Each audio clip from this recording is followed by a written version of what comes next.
মোরা একটি ফুলকে বাঁচাবো বলে যুদ্ধ করি।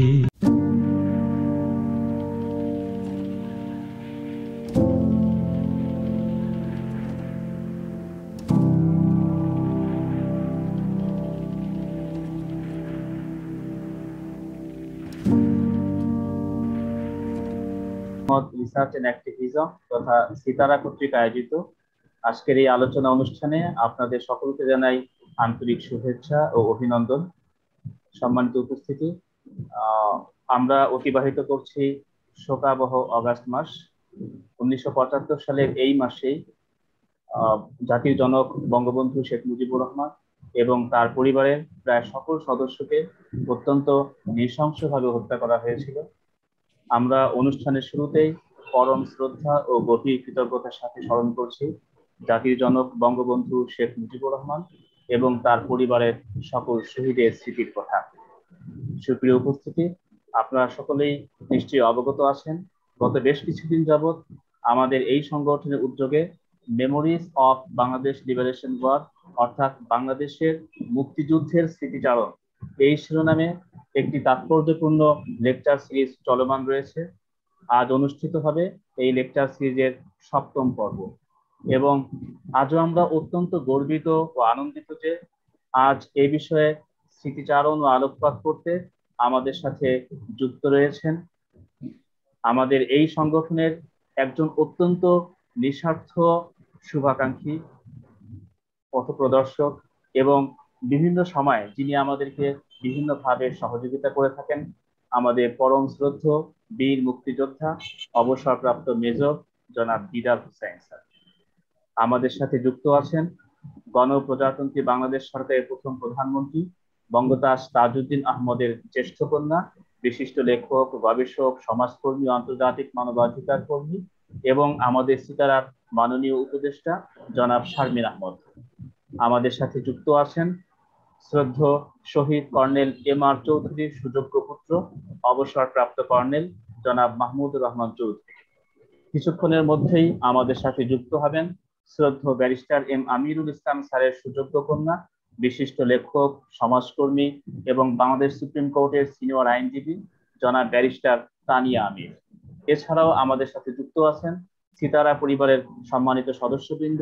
আপনাদের সকলকে জানাই আজকের এই আলোচনা অনুষ্ঠানের আয়োজক কমিটির পক্ষ থেকে অনেক অনেক শুভেচ্ছা, অভিনন্দন, ধন্যবাদ ও কৃতজ্ঞতা। সুপ্রিয় উপস্থিতি, আমরা আমাদের আজকের এই আলোচনা অনুষ্ঠানটি শুরু করলাম বাংলাদেশ সময় রাত 9:10 আমরা এটি শেষ করতে চাই সর্বোচ্চ বাংলাদেশ সময় রাত 10:30 মধ্যে। আমরা যেহেতু রাত 10:30 মধ্যে অনুষ্ঠানটি শেষ করতে চাই, তো এই ব্যাপারে সকলের সহযোগিতা আমাদের একান্ত কাম্য।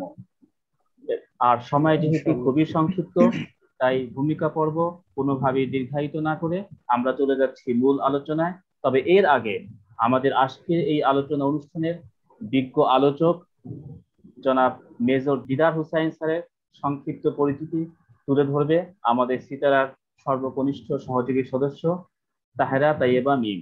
আমি তাহেরা তাইয়েবা মিমকে অনুরোধ করছি জনাব মেজর দিদার হুসাইন স্যারের বর্ণাঢ্য ও সমৃদ্ধ জীবনের সংক্ষিপ্ত পরিচিতি তুলে ধরবার জন্য। ধন্যবাদ। সিতারা কর্তৃক আয়োজিত আজকের এই আলোচনা অনুষ্ঠানে সম্মানিত অতিথি শ্রদ্ধেয় মেজর দিদার হুসাইন সহ উপস্থিত সকলকে জানাই অসংখ্য ধন্যবাদ। আমাদের আজকের আলোচক মেজর দিদার হুসাইনের জন্মগ্রহণ করেন 1952 সালে বরিশাল জেলায়। বরিশালেই তার প্রাথমিক শিক্ষা শুরু হলেও তা সম্পন্ন করেন ঢাকায় এসে। ঢাকা টেকনিক্যাল কলেজ থেকে অত্যন্ত কৃতিত্বের সাথে ইন্টারমিডিয়েট সম্পন্ন করেন মেজর দিদার হুসাইন এবং 1970 সালে তৎকালীন পাকিস্তান সরকার কর্তৃক বৃত্তি লাভ করেন এই প্রখর, মেধাবী ও গুণী ব্যক্তিত্ব। পরিশেষে ফৌজদারহাট ক্যাডেট কলেজ থেকে লেখাপড়া শেষ করেন মেজর দিদার হুসাইন। অতঃপর যুদ্ধ শুরু হলে তিনি তার বন্ধুদেরকে সাথে নিয়ে 1970 সালে এপ্রিল মাসে যুদ্ধ অংশগ্রহণ করেন। যুদ্ধরত বাংলাদেশে 9 অক্টোবর তৎকালীন প্রধানমন্ত্রী শ্রদ্ধেয় তাজউদ্দিন আহমেদ এর উপস্থিতিতে 61 জন তরুণ যোদ্ধাকে নিয়ে 5 কমিশন ফ্রিডম ফাইটার্স গঠন করা হয়। মেজর দিদার হুসাইন ছিলেন তাদের মধ্যে অন্যতম। তিনি প্রধানত টেনিস ব্যাংকক তথা বেলুনিয়া যুদ্ধ করেছেন। এছাড়াও তার রয়েছে বীরত্বগাথা, যুদ্ধকীর্তি, যা আমরা শ্রদ্ধেয় আলোচকের মুখে শুনতে পাবো।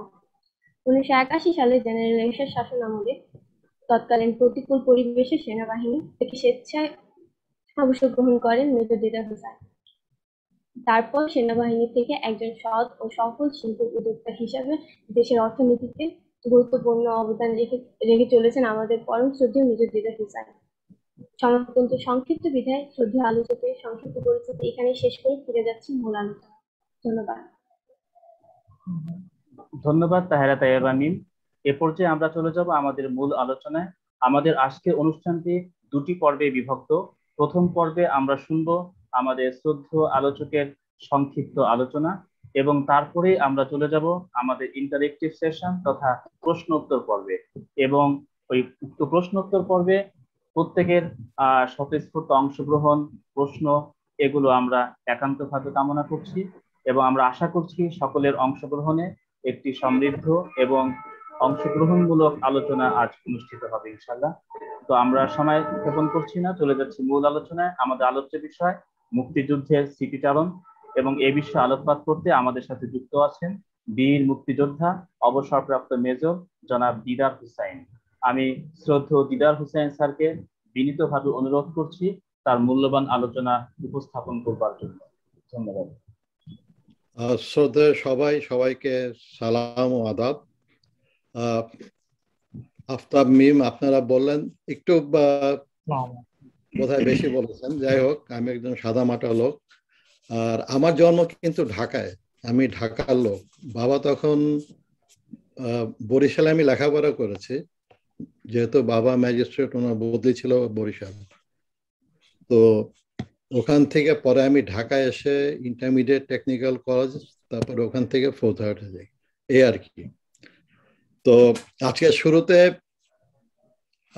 আমি কবি হেলাল হাফিজের কবিতা থেকে, নিষিদ্ধ সম্পাদকীয় থেকে একটু এটা উক্তি নিব, উদ্ধৃত করব।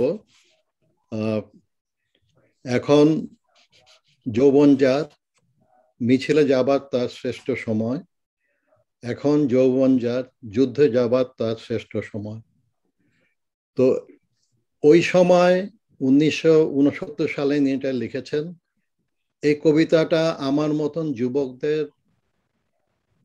অনুপ্রাণিত করেছিল, বিকজ ওই সময় পরিস্থিতিটা যে ছিল ওরকম। আমরা একটা পুরা জাতি তখন উদ্বুদ্ধ, একটা স্বাধীনভাবে কি করে থাকা যায়, কিভাবে আমাদের ন্যায্য অধিকার আমরা আদায় করে নিতে পারি। সেই পরিপ্রেক্ষিতে আমাদের মতন যারা তখন তরুণ, আমি বলি আমরা সৌভাগ্যবান যে তখন আমাদের বয়স ছিল, আমার বয়স ছিল 19 এবং সবাই 19-20 এই বয়সের। তো আমরা যে ও সময় এই যে একটা বর্বরের হামলা এবং গণতন্ত্র রুখে দেওয়ার জন্য যে হামলাটা হয়েছিল, যেটা পাকিস্তান সেনাবাহিনী করে, তথাকথিত পাকিস্তান সরকার, তার প্রতিবাদে আমরা সোচ্চার হই জাতি হিসাবে। এবং তারপর যখন 25শে মার্চে যে ঘটনাটা ঘটলো, যখন সবাই দেখলো যে আমাদেরই তখনকার যে নিজের দেশের সেনাবাহিনী কি করে নিজের দেশের নিরস্ত্র লোকদের নির্বিচারে হত্যা করতে পারে।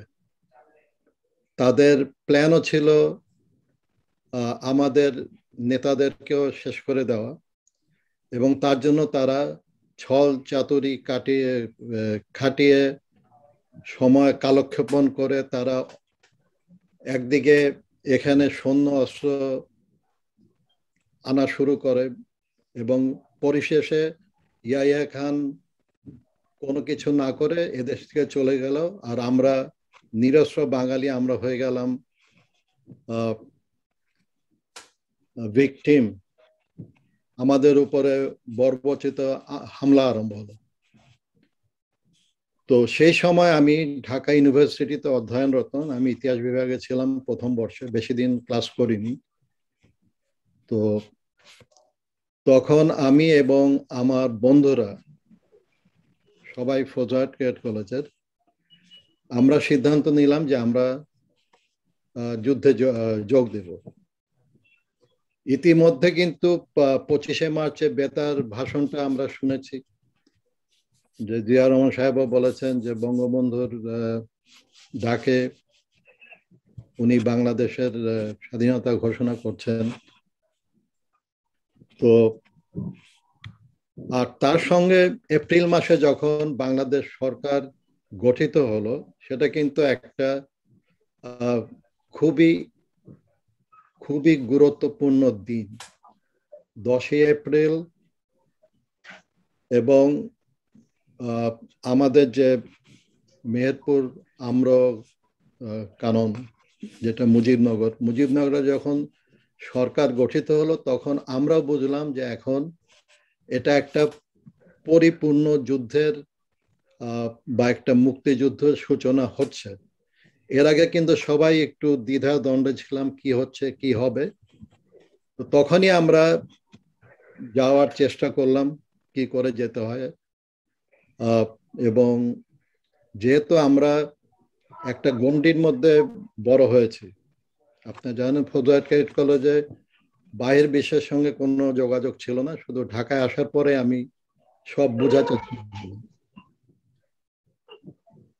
তো আমরা মে মাসে গাইড পেলাম, তারপরে চান্দিনা হয়ে বুড়িচং দিয়ে ভারত সীমান্ত অতিক্রম করে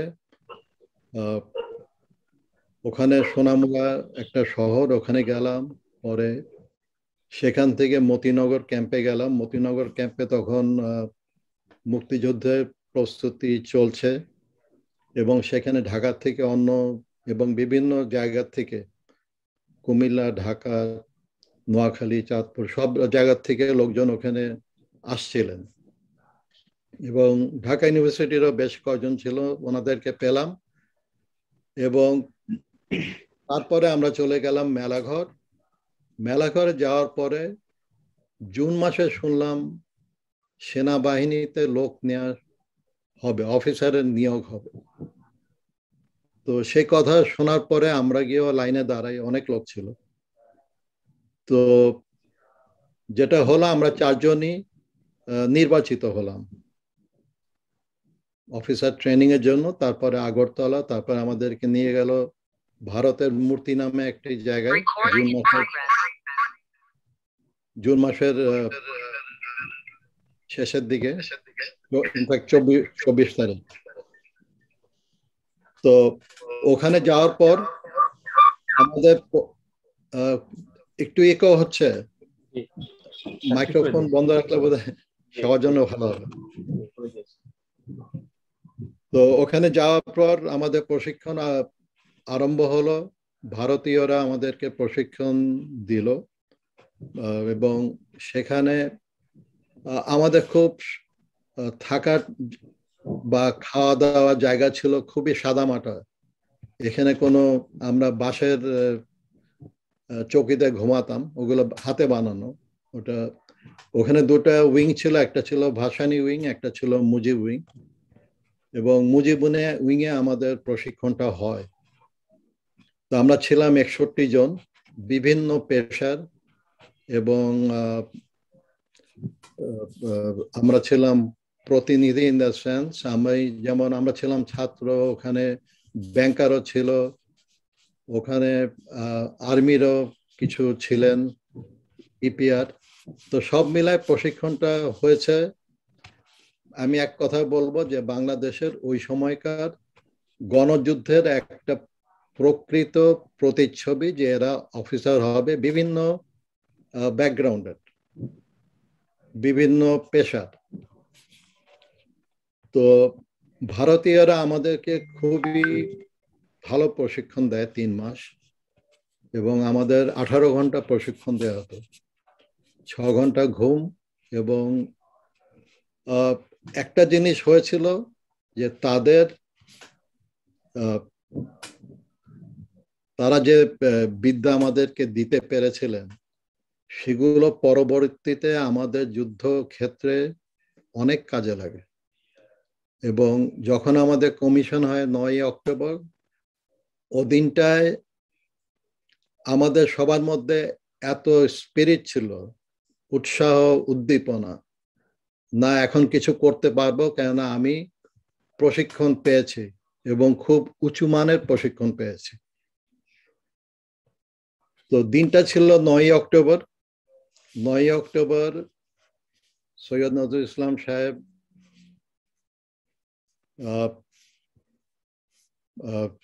শ্রদ্ধেয় প্রাইম মিনিস্টার, প্রধানমন্ত্রী তাজউদ্দিন সাহেব, মনসুর আলী সাহেব, ওনারা সবাই ছিলেন।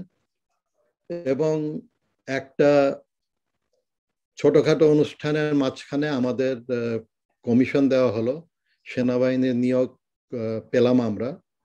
আমাদেরকে বলা হলো যে আমরা এখন থেকে সেকেন্ড লেফটেন্যান্ট, কাগজ দেওয়া হলো। সেদিনই দুপুরে আমাদের একটা মধ্যাহ্ন ভোজের আয়োজন করা হয়। এটা বাংলাদেশ সরকারই করেছিলেন, বাট ইন্ডিয়ান আর্মি বোধহয় অর্গানাইজ করেছিল।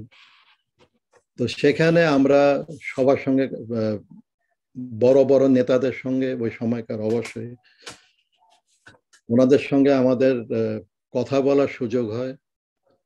তাজউদ্দিন সাহেব ছিলেন ওই মুহূর্তে, আমার মনে আছে, সবার সঙ্গে ডেকে ডেকে খুব যেন অতি পরিচিত, আমরা যে একজন, উনি তো একজন অসাধারণ ব্যক্তিত্ব ওই সময়, এবং অনেক কিছু উপদেশ দিচ্ছিলেন। একসময় আমাকে বলেন, তুমি তো ঢাকার ছেলে। আমি বললাম জি।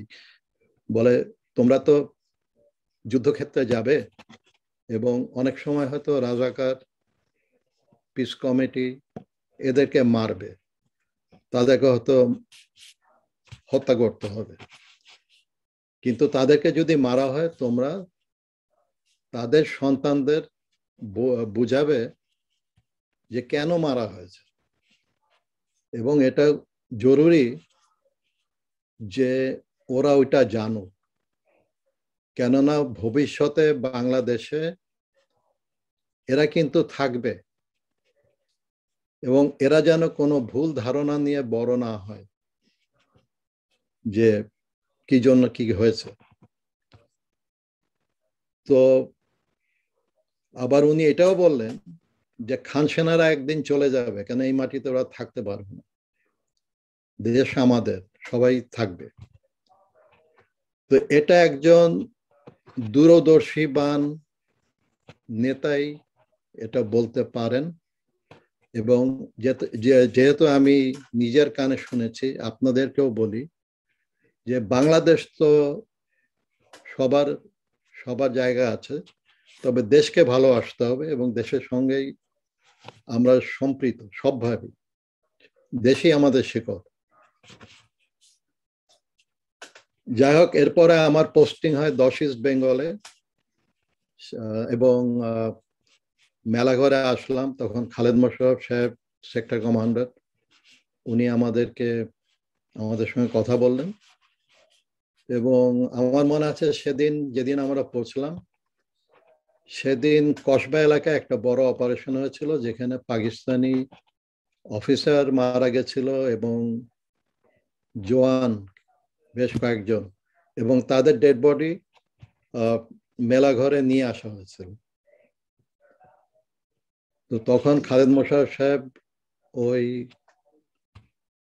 লাশগুলো দেখে বলছিল যে আমি চাই তোমরা এক একজন কমসে কম 10 জন করে এই সমস্ত ঘৃণ্য লোকদের শেষ করবে। তো পরের দিন চলে গেলাম বেলোনিয়ায়। আমার কমান্ডার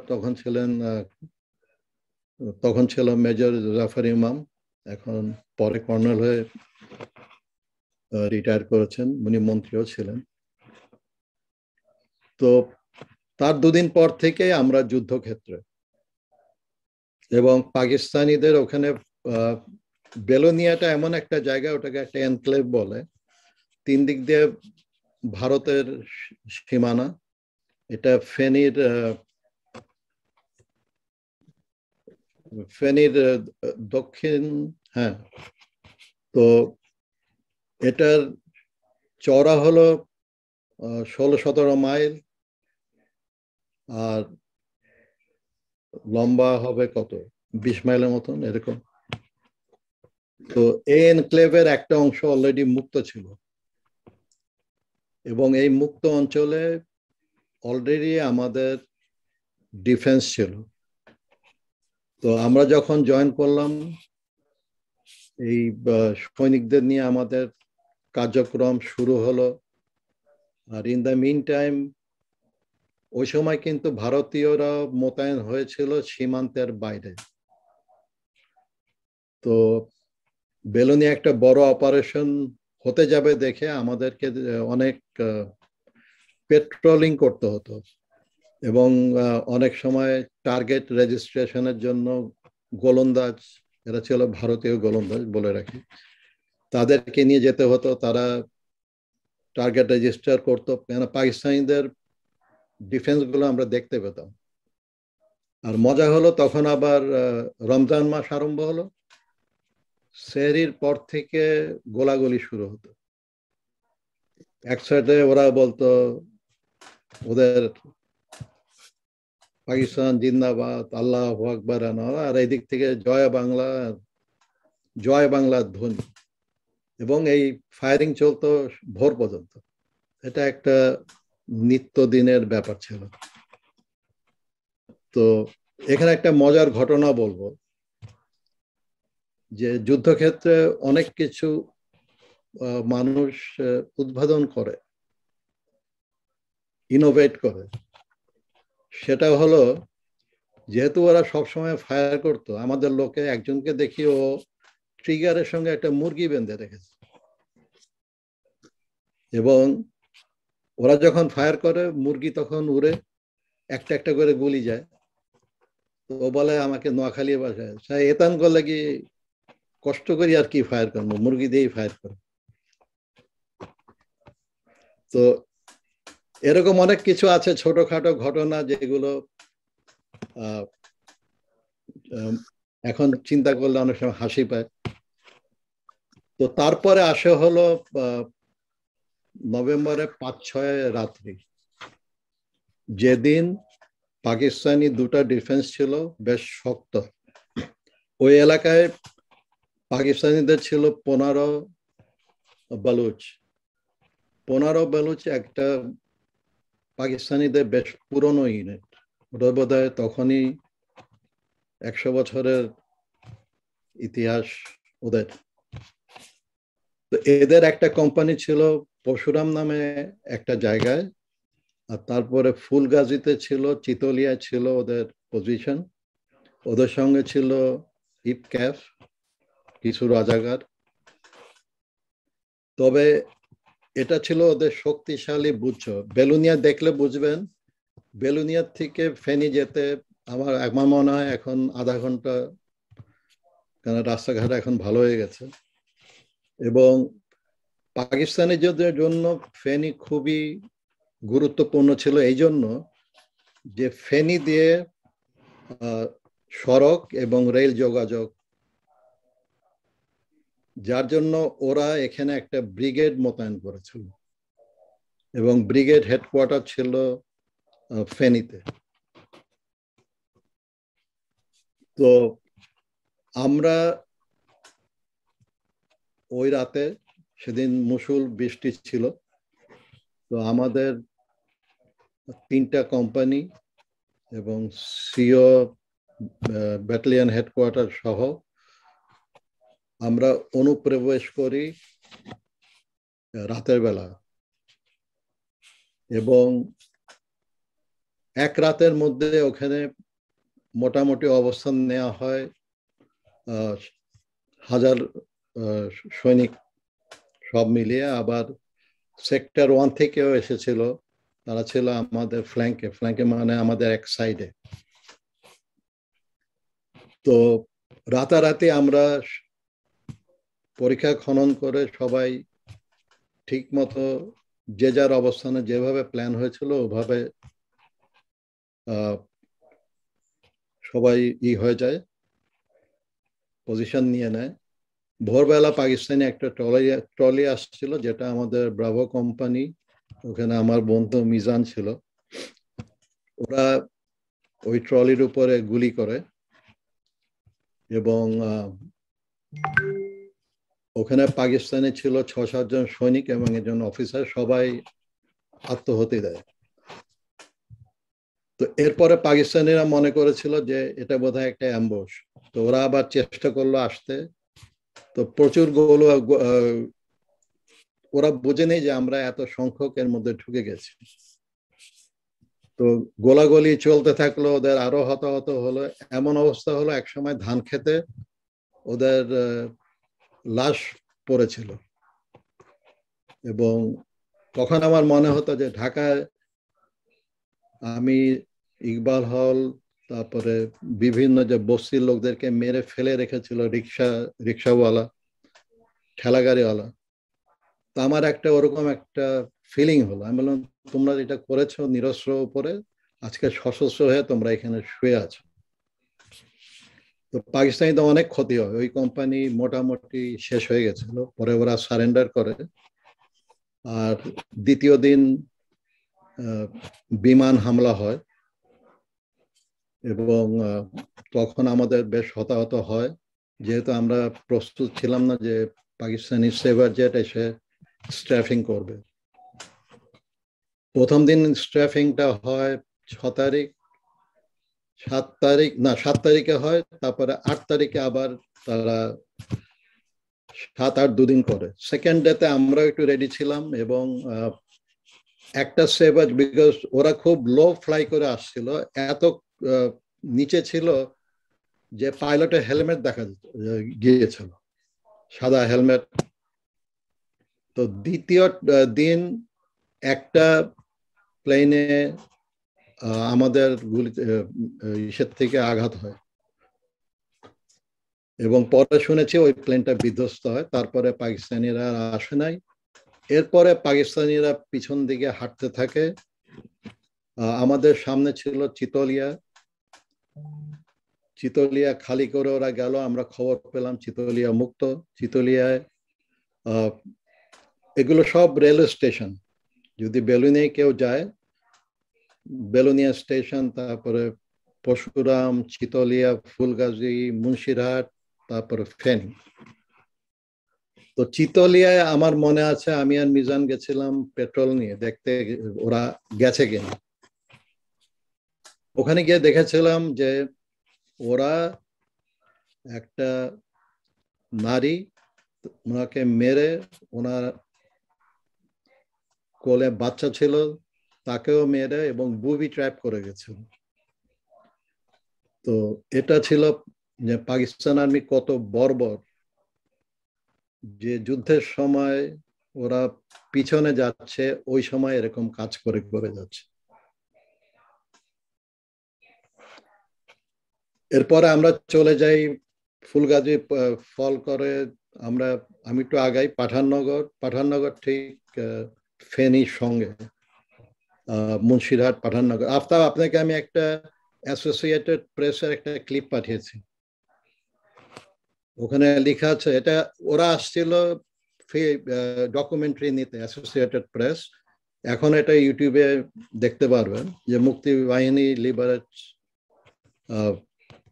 মুন্সিরহাট। তো মোট কথা হলো আমরা যতখানি পেরেছি আমাদের অবদান রাখার চেষ্টা করেছি। পরে ফেনী ফল করলো, এরপরে আমাদেরকে পাঠানো হলো নোয়াখালীর সদর, মাইজদি, এগুলো ক্লিয়ার করে তারপরে আসলাম। এসে আমার কোম্পানিকে যুক্ত করা হয়, তখন 32 মাহার ছিল, তার সিও ছিল কর্নেল হরগোবিন্দ সিং। তো ওনার সঙ্গে আমাকে অ্যাটাচ করা যায় এবং সিও এবং অন্য কোম্পানি, আর 2টা কোম্পানি ছিল, জেনারেল ইমাম এখন, উনি আলফা কোম্পানি, মিজানের ব্রাভো কোম্পানি আর ডেল্টা কোম্পানি সিও এদেরকে নিয়ে চলে যায়। তারা হিল ট্র্যাক্সে ঢুকে ফটিকছড়ি ওখানে কাট অফ করার জন্য চলে যায়, আর আমাকে যুক্ত করা হয় ভারতীয় 32 মাহারের সাথে। তো এদের সঙ্গে আবার আমার সঙ্গে যুক্ত হয় আমার কোর্সমেট মেজর ফারুক, সেক্টর 1 এর ট্রুপস নিয়ে। আমরা কুমিরাতে যাই। কুমিরা একটা পাকিস্তানিদের সঙ্গে মোটামুটি খুব ক্লোজ কোয়ার্টার বলে, নিবিড় যুদ্ধ। ওরা আমাদের থেকে 20 গজ দূরে, আমরা এখানে, ওরা গুলি মেরেছে। যাই হোক, ওদিন আমরা অক্ষত ছিলাম। আর ফেনীতে এসে আমরা ইউনিফর্ম পরা আরম্ভ করি। এর আগে কিন্তু লুঙ্গি আর প্যান্ট এগুলো পরেই। তো ফেনীতে আমরা খাকি পরেছিলাম, আর পাকিস্তানিদের ড্রেস খাকি, আমাদের খাকি। আর ভারতীয় রাশিয়ান না কুমিরা ক্লিয়ার হয়েছে কিনা, কেন আমরা খবর পেয়েছি হয়ে গেছে। আমরা ছিলাম ফ্ল্যাঙ্কে, সাইডে, এসে ঢুকেছে একদম রাস্তার উপরে। তখন একটা যেটা আমি পরে শুনেছি, ইন্ডিয়ান একজন ওপি ছিল শর্মা। আমার সঙ্গে বন্ধুত্ব ছিল, যেহেতু ওকে নিয়ে আগেও অনেক আমরা পেট্রোলিং করেছি। ও যখন ফায়ার করবে, বলে যে আমি বাইনোকুলারে তোমার মুখ দেখে তারপর আমি স্টপ করেছি। তো এরকম ঘটনা ঘটেছে, এটা পরেও বলেছে যুদ্ধের পরে, যে that day could have gone if I fired. তো এরপরে ভাটিয়ারিতে আসলাম আমরা 16ই ডিসেম্বর।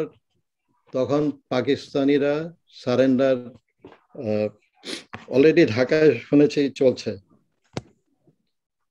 তো 16ই ডিসেম্বর বিকালে পাকিস্তানি 2 জন অফিসার ঠিক আমাদের ডিফেন্সের সামনে, চিটং যদি দেখেন, চিটং ঢাকা মহাসড়কের ডান দিকে, কিন্তু যদি আমি চিটং এর দিকে মুখ করি,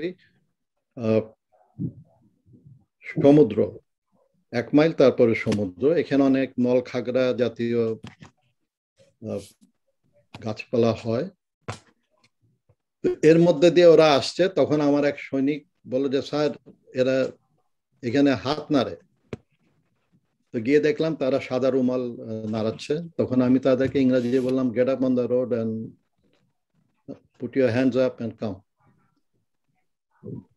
তো এরা ছিল, একজন ছিল আর্টিলারির, ওর নাম ছিল ক্যাপ্টেন ইফতেখার, আরেকজন ছিল লেফটেন্যান্ট আক্তার, 24 FF। তো ওরা যখন আমাদের কাছে এসে দিয়েছে, আমাকে হাত মিলে বলছে যে হু আর ইউ, আমি বললাম মুক্তি বাহিনী।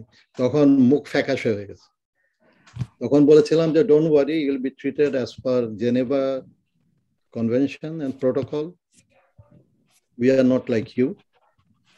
তারপরে আমি ওই হরগোবিন্দ সিংকে খবর দিলাম, তো উনি চলে আসছে 10 মিনিটের মধ্যে, এসে ওদেরকে নিয়ে গেল। তো এখানে যুদ্ধ শেষ হয়ে গেল। তারপরে তো যেহেতু আমি ফৌজদারের পরের দিন আমি ফৌজদারে গেছিলাম পাকিস্তানিদের দেখতে। ওই 24 FF এর লোকজন ছিল বিভিন্ন হাউসে। আমি ছিলাম, আমার যেখানে যে বিল্ডিং এ আমরা থাকতাম, ওখানে পাকিস্তানি সৈনিকরা ছিল।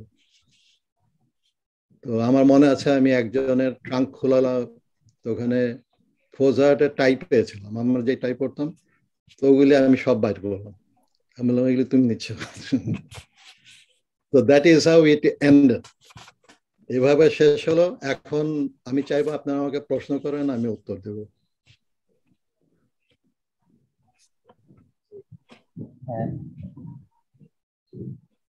Thank you sir. আমরা মানে খুব ধাপে ধাপে একদম শুরু থেকে শেষ পর্যন্ত সুন্দর করে আপনার অনেক বড় গল্পগুলো আপনি খুব ছোট ছোট করে আমাদের সামনে তুলে ধরলেন। এবং আমরা সবচেয়ে ভালো ব্যাপার ছিল যে আপনি যে শুরু করলেন যে এখন যৌবন যা, যুদ্ধে যাবার এই তো সময়, এটা আসলেই আপনি 19 বছর বয়সে আপনি ঢাকা বিশ্ববিদ্যালয়ে যেখানে পড়ালেখার সুযোগ পাওয়াটা আসলে আমরা অনেকেই এই সুযোগ পাইলে আর হাতছাড়া করতে চাই না। আপনি ঢাকা বিশ্ববিদ্যালয়ের একজন ছাত্র হওয়ার পরও সেই সময় আপনি সবকিছুর আপনাকে মায়া একটা ত্যাগ কথা করে। বলবো আফতাব, তখন যদি কোনো বিবেকবান লোক থাকতো যারা দেখেছে কি হয়েছে, তার নিষ্ক্রিয় হয়ে চুপ করে থাকার সময় ছিল না। আমি একটা উদ্ভিদে তো করব। 71 সালে আমি একটা বই পড়ি, ওই বইটা আপনারা পড়েন, ওই গন উইথ দ্য উইন্ড। এটা আমেরিকান সিভিল ওয়ারের পটভূমিতে, মানে আমি মনে করি ওই সময়টা এই বইটা আমার জন্য খুব একটা, আমাকে অনেক আলোড়িত করেছিল। আর দ্বিতীয়, আমেরিকার যুদ্ধের সময় এখন যে রবার্ট লি নিয়ে সবাই কথা বলে, জেনারেল রবার্ট লি, যার মূর্তি এখন নামিয়ে দেওয়া হয়েছে সাউথে, সে ছিল ভার্জিনিয়ার লোক এবং তার বাবাও ছিল আমেরিকান ইউএস আর্মিতে। এবং রবার্ট লি, আমি জানি মাহমুদ বলতে পারবে, খুব চৌকস অফিসার ছিলেন ইঞ্জিনিয়ার্সের, এবং লিঙ্কন তাকে সেনাধ্যক্ষ বানাতে চেয়েছিলেন ইউনিয়ন আর্মির। এবং সেই সময় যখন ভার্জিনিয়া, ওনার দেশ, জয়েন করলো কনফেডারেটদের, রবার্ট লি তখন তার অপারগতা প্রকাশ করে ডিফেন্স সেক্রেটারিকে বলে, এবং লিঙ্কন জানতো, বলেছিল যে আমার লোক যখন যুদ্ধ ঘোষণা করেছে, right now I have to B with my people. এই বলে উনি গিয়ে কনফেডারেটদের হন, সেনাপ্রধান হন এবং অনেক যুদ্ধ করেন। গ্যাটিসবার্গে উনি ছিলেন অপোজিং কমান্ডার। তো এই সমস্ত লোকদের কথা যখন চিন্তা করি, আর আমাদের দেশে যখন আমি আবার চিন্তা করি, ওই সময় অনেক বাঙালি অফিসার ছিলেন বিভিন্ন জায়গায়, তাদের মধ্যে মুষ্টিমেয় জয়েন করেছিল। এবং সেটা একটা চিন্তার বিষয়, আমাদের দেশকে ভালোবাসতে হবে, সেটা যাই হোক, ত্যাগ করতে হলে করতে হবে, এটা নিয়ে কোনো দ্বিমত কারো থাকা উচিত না। কেন, সেটা হলে তো আমার কিছু না, আমার অস্তিত্ব নাই। ওটা ছিল আমাদের অস্তিত্বের লড়াই। ওকে, চমৎকার বললেন স্যার, ত্যাগ করতে হলে করতে হবে, এ নিয়ে কোনো দ্বিমত থাকা যাবে না। এটা অসাধারণ একটা উক্তি। তো আমরা চলে যাচ্ছি আমাদের প্রশ্ন উত্তর পর্বে।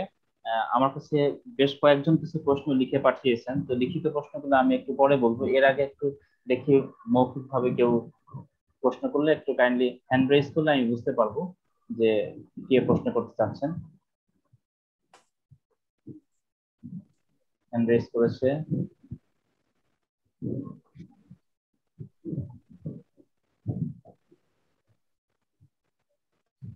হ্যাঁ, আহ, যে প্রশ্নটা করতে পারেন, হ্যান্ড রেজ করেছেন, নামটা দেখতে পাচ্ছি না এখানে।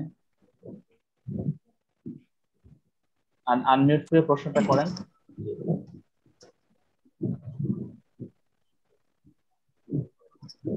জি, আমি বলছিলাম রিয়াজ। হ্যাঁ রিয়াজ, হ্যাঁ।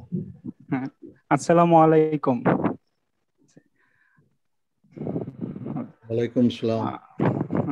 স্যারের কাছে আমার মানে একটু জানতে চাওয়া হচ্ছে, প্রশিক্ষণকালীন যে সময়টা আপনারা হচ্ছে ওই যে বাংলাদেশ সরকারের পক্ষ থেকে যে উদ্যোগটা নেওয়া হলো যে কমিশন অফিসার তৈরি করা হবে মুক্তিযুদ্ধকে আরো বেশি ত্বরান্বিত করার জন্য, তো ওই সময় আপনাদের অভিজ্ঞতাটা যে বাংলাদেশ সরকারের পক্ষ থেকে কি কি পদক্ষেপ নেওয়া হয়েছিল এবং ভারতীয় বাহিনীর পক্ষ থেকে আপনাদেরকে মানে কিভাবে প্রশিক্ষণ দেওয়া হয়েছিল সে সংক্রান্ত কিছু অভিজ্ঞতা জানতে চাচ্ছি।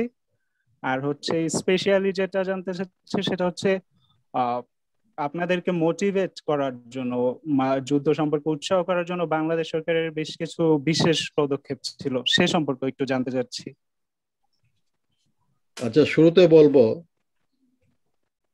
ওই সময়কার সরকার যদি আমাদের প্রশিক্ষণের ব্যবস্থা না করতেন, তাহলে আমরা প্রশিক্ষণ পেতাম না এবং আমার অফিসার হওয়ার কোনো সুযোগ হতো না। হয়তো আমরা দুর্বৃত্ত হিসাবেই জীবন শেষ হতো, যদি পাকিস্তানের সঙ্গে, যেটা একটা পরিকল্পনা ছিল, খন্দকার মোশতাকরা চাচ্ছিল হাত মিলাতে, তাহলে আমাদের মতন লোকদের অস্তিত্ব থাকতোই না। আর ওই সময়কার সরকার, বিশেষ করে তাজউদ্দিন সাহেবের ভূমিকা অস্বীকার করার কিছু নাই, কেন উনি নিরলসভাবে মুক্তিযুদ্ধকে একটা জনযুদ্ধের আকারেই পরিচালনা করেছেন। আমার মনে হয় না সেখানে কোনো বিশেষ লোক, বিশেষ নেতা, বিশেষ গোষ্ঠী ওরকম কিছু ছিল না। কেন আমি তো রাজনীতিতে কখনো সম্পৃক্ত ছিলাম না, বা আমার বন্ধুরা। আমরা প্রশিক্ষণ পেয়েছি যেহেতু ওই সিলেকশনটা, নির্বাচনের প্রক্রিয়াটা ছিল খুবই নিরপেক্ষ, কোনো পক্ষপাতিত্ব ওখানে ছিল না, মেরিটের উপরে, আমার মনে হয় মেধার উপরে নির্বাচিত হয়েছিল যারা গেছিল। মোটিভেশন লাগে না এই জন্য, কারণ আমি তো অলরেডি মোটিভেটেড, আমি এবং আমার সঙ্গে যারা সবাই মোটিভেটেড। এখানে তো মোটিভেশনটা তো নিজের অন্তরে, যে আমি করব। যখন আমার ওই মোটিভেশন থাকে তখন যুদ্ধ করা খুব ইজি। এবং সেজন্য আমরা যে শিক্ষাটা, যে প্রশিক্ষণ আমাদেরকে দেওয়া হয়েছে, ওটা খুব নিবিড় প্রশিক্ষণ ছিল এবং আমরা সেটাকে ঠিক মতন গ্রহণ করে পরবর্তীতে কাজে লাগাতে পেরেছি। এই জন্য ভারতীয়দেরকে আমি 100% কৃতিত্ব দিব। এবং এরা সবাই ছিল খুব ভালো ভালো প্রশিক্ষক, এবং সেই সুবাদে পরবর্তীতে আমরা আমাদের কোর্সের 3 জন কিন্তু অক্টোবর থেকে ডিসেম্বর, জানুয়ারির মধ্যে আত্মহত্যা দেয়, শহীদ হন, এবং ইনজিওর হয় আরো কয়েকজন। তো মোটিভেশন হলো যখন আমরা একটা নিপীড়িত জাতি যখন উঠে, সুযোগ যখন সমান, ওর হাতে অস্ত্র আছে, আমার হাতে অস্ত্র আছে, আমি তোর থেকে কম না, এটাই ছিল মোটিভেশন। আর কিছু জানার ছিল যেটা আমি মিস করেছি? না, বিষয়টা চলে আসছে। হ্যাঁ, রিয়াজ, সুন্দর প্রশ্ন করার জন্য রিয়াজকে ধন্যবাদ। রিয়াজ, তুমি কি তোমার উত্তর পেয়েছো নাকি আর কিছু তোমার বলার আছে? জি জি জি, ধন্যবাদ স্যারকে অনেক। হ্যাঁ, থ্যাংক ইউ। তোমার প্রশ্ন এ পর্যায়ে প্রশ্ন করবে মীর সারোয়ার আলম সজল। একটু আনমিউট করে প্রশ্নটা করতে হবে।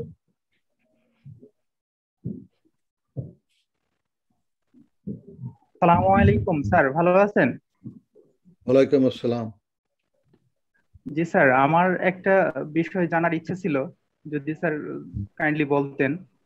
সেটা হচ্ছে যে খন্দকার মোশতাক কি সত্যিকার অর্থেই অপরাধী ছিল আমাদের দৃষ্টিতে? যদি তাই হয়ে থাকে তাহলে যুদ্ধ পরবর্তী, অর্থাৎ দেশ যখন স্বাধীন হয়ে গেল, মোশতাকের কোনো বিচার বা মোশতাককে কেন আমরা বিচারের কাঠগড়ায় দাঁড় করাতে পারলাম না? যদি স্যার এই বিষয়ে একটু বলেন। ধন্যবাদ স্যার। এখন আমি তো ওই লেভেলের লোক না, তখন আমার বয়স 19, বললাম তো, বাংলাদেশ স্বাধীন হওয়ার পরে আমি 20 হয়েছি। তো আমার যতদূর বুদ্ধি, যা আমি পড়েছি, পরে যতখানি আমি বুঝতে পেরেছি, হ্যাঁ, খন্দকার মোশতাক অবশ্যই স্বাধীনতা বিরোধী ছিলেন, তা না হলে উনি তখন মার্কিনীদের সঙ্গে হাত মেলানোর চেষ্টা করে গেছেন একাধিকবার। এটা আমি পড়েছি আর কি। বিচারের মধ্যে আসার বোধহয় কেন হয়নি এটা আমি বলতে পারবো না, ওইটা ওই সময় নেতৃত্ব বলতে পারবেন। আর এটা নিয়ে আমি আর কিছু বলার আমার সুযোগ নাই। জি, তাছাড়া আমাদের আলোচনাটা আমরা 71-এর মধ্যে সীমিত রাখছি মুক্তিযুদ্ধকালীন সময়টা নিয়ে। সেদিন ধন্যবাদ সারওয়ার আলম ভাইকে সুন্দর প্রশ্ন করার জন্য। এ পর্যায়ে আমরা একটু শ্রদ্ধেয় শারমিন আহমদ আপা হ্যান্ড রেজ করেছেন, আমরা একটু শারমিন আপার প্রশ্নটা নিচ্ছি। আপা প্লিজ। দিদার ভাই, আপনি এত সুন্দর করে সাহিত্য দিয়ে আপনি আমাদের নিয়ে গেলেন যুদ্ধের মাঠে, এবং আপনার খুব সাবলীল স্মৃতিচারণার মধ্যে দিয়ে আমি সেই জায়গাগুলি স্পর্শ করেছি। আমার প্রশ্নটা ছিল যে যখন আপনাদের প্রথম অস্ত্রটা তুলে দেওয়া হয়, মানে সেই সময়ের স্মৃতিটা, মানে কি অস্ত্রগুলো আপনাদের হাতে তুলে দেওয়া হয়েছিল, কি ধরনের অস্ত্র ছিল, আপনাদের রুটিনটা কেমন ছিল, ধরেন আপনারা কয় ঘন্টা প্রশিক্ষণ নিতেন, এই অভিজ্ঞতাটা জানতে চাই। আমাদের দিন শুরু হতো ভোর 7টায়। আমাদেরকে একটা লুচি দেওয়া হতো, কিছু ভাজি, 1 কাপ চা, এটা খেয়ে শুরু হতো। তারপরে আমাদের প্রশিক্ষণটা মোটামুটি ছিল গেরিলা ট্যাকটিক্স গুলোকে আয়ত্ত করা। তো সেই মধ্যে ছিল রেড করা, অ্যাম্বুশ করা, এগুলো যেটাকে বলে একটা খেলার মতন করে করে করে করে অভ্যাসে পরিণত করা। আমার মনে আছে একবার আমাদের যেহেতু মূর্তি জায়গাটা হলো চতুর্দিকে চা বাগান, তো ওখানে ওই ফিনল্যান্ডই বোধহয় একটা চা বাগান, কেন ব্রিটিশ ম্যানেজার ছিল, ইন্ডিয়ান। তো আমরা অ্যাম্বুশ করেছি, ওই পেট্রোল পার্টি আসছে, অ্যাম্বুশ হয়েছে। অ্যাম্বুশ হওয়ার পরে তো চা শ্রমিক যারা, এটা ভোরবেলা হয়েছে, আমরা রাত্রেবেলা গিয়ে সবাই পজিশনে, চা শ্রমিকরা সব ফেলে দিয়ে দৌড়াদৌড়ি, ওরা মনে করেছে জানি কি হয়েছে। তখন ওই ব্রিটিশ যে ম্যানেজার, সে জিপ নিয়ে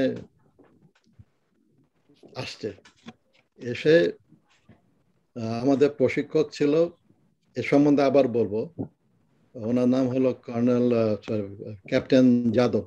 যাদব ছিল মারাঠা, এবং যাদব সবসময় বলতো, আমাদেরকে আবার বলতো জোকার্স,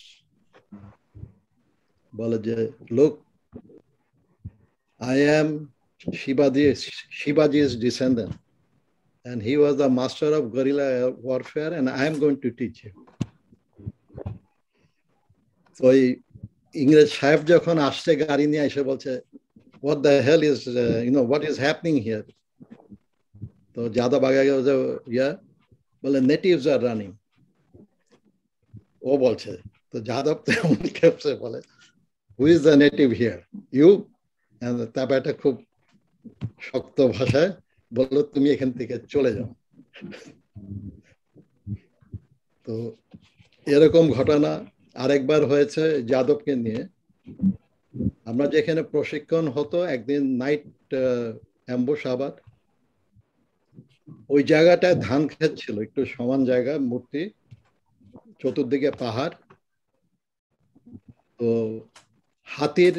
বন্য হাতি আসতো প্রতিদিন না, প্রায় রাতে, ওদিন ছিল জ্যোৎস্না রাত।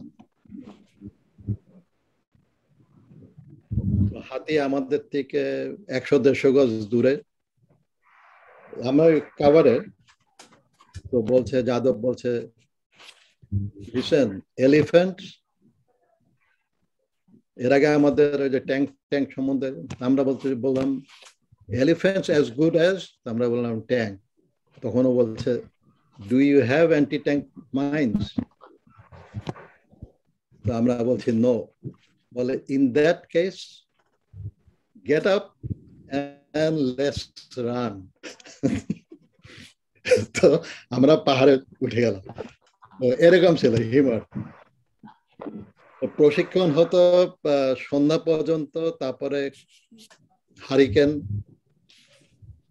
বাতিতে আমরা খেতাম, তারপরে ঘুমানো, ওই আবার ভোর 4টা-5টার দিকে উঠতে হতো। এইভাবে কেটেছে। এবং তার মধ্যে আমাদেরকে একটা হলো অস্ত্র ব্যাপারে প্রশিক্ষণ, আরেকটা হলো এক্সপ্লোসিভ বিস্ফোরক নিয়ে কাজ করা। তো বিস্ফোরকে যখন ট্রেনিং হতো তখন ওই জিলেটিন একটা ভাজ্য পদার্থ, যেটা হাতে দিলে হাতের মধ্যে লেগে যায়, ধুলে পরে যায় না, আবার খেতে গেলে তিতা হয়, তিতা স্বাদ আসে মুখে। তো এগুলো দিয়ে আমাদের প্রশিক্ষণ দিয়ে দিত, কি করে রেল লাইন, কি করে একটা ঘর, কিভাবে চার্জ প্লেস করতে হয়, এগুলি আমাদেরকে প্র্যাকটিক্যালি আমরা করেছি, যে জ্ঞান এখনো আমার আছে। তো ওইভাবে প্রশিক্ষণ দিত, যেহেতু এটা ছিল হ্যান্ডস অন, নিজের হাতে করা, বানানো, হিসাব করা। তো ওদিকে আমি বলবো এই 3-3.5 মাসে ওরা যে আমাদেরকে কষ্ট করিয়েছে এবং নিজেরাও কষ্ট করেছে, বিকজ তারাও অনেক খাটতো, এবং সেটা আমাদেরকে দিয়েছিল যেটাকে বলে কনফিডেন্স, যে না আমি এটা পারবো, আমি এটা পারি, অজানা কিছু না। তো প্রশিক্ষণ ওরকমই ছিল।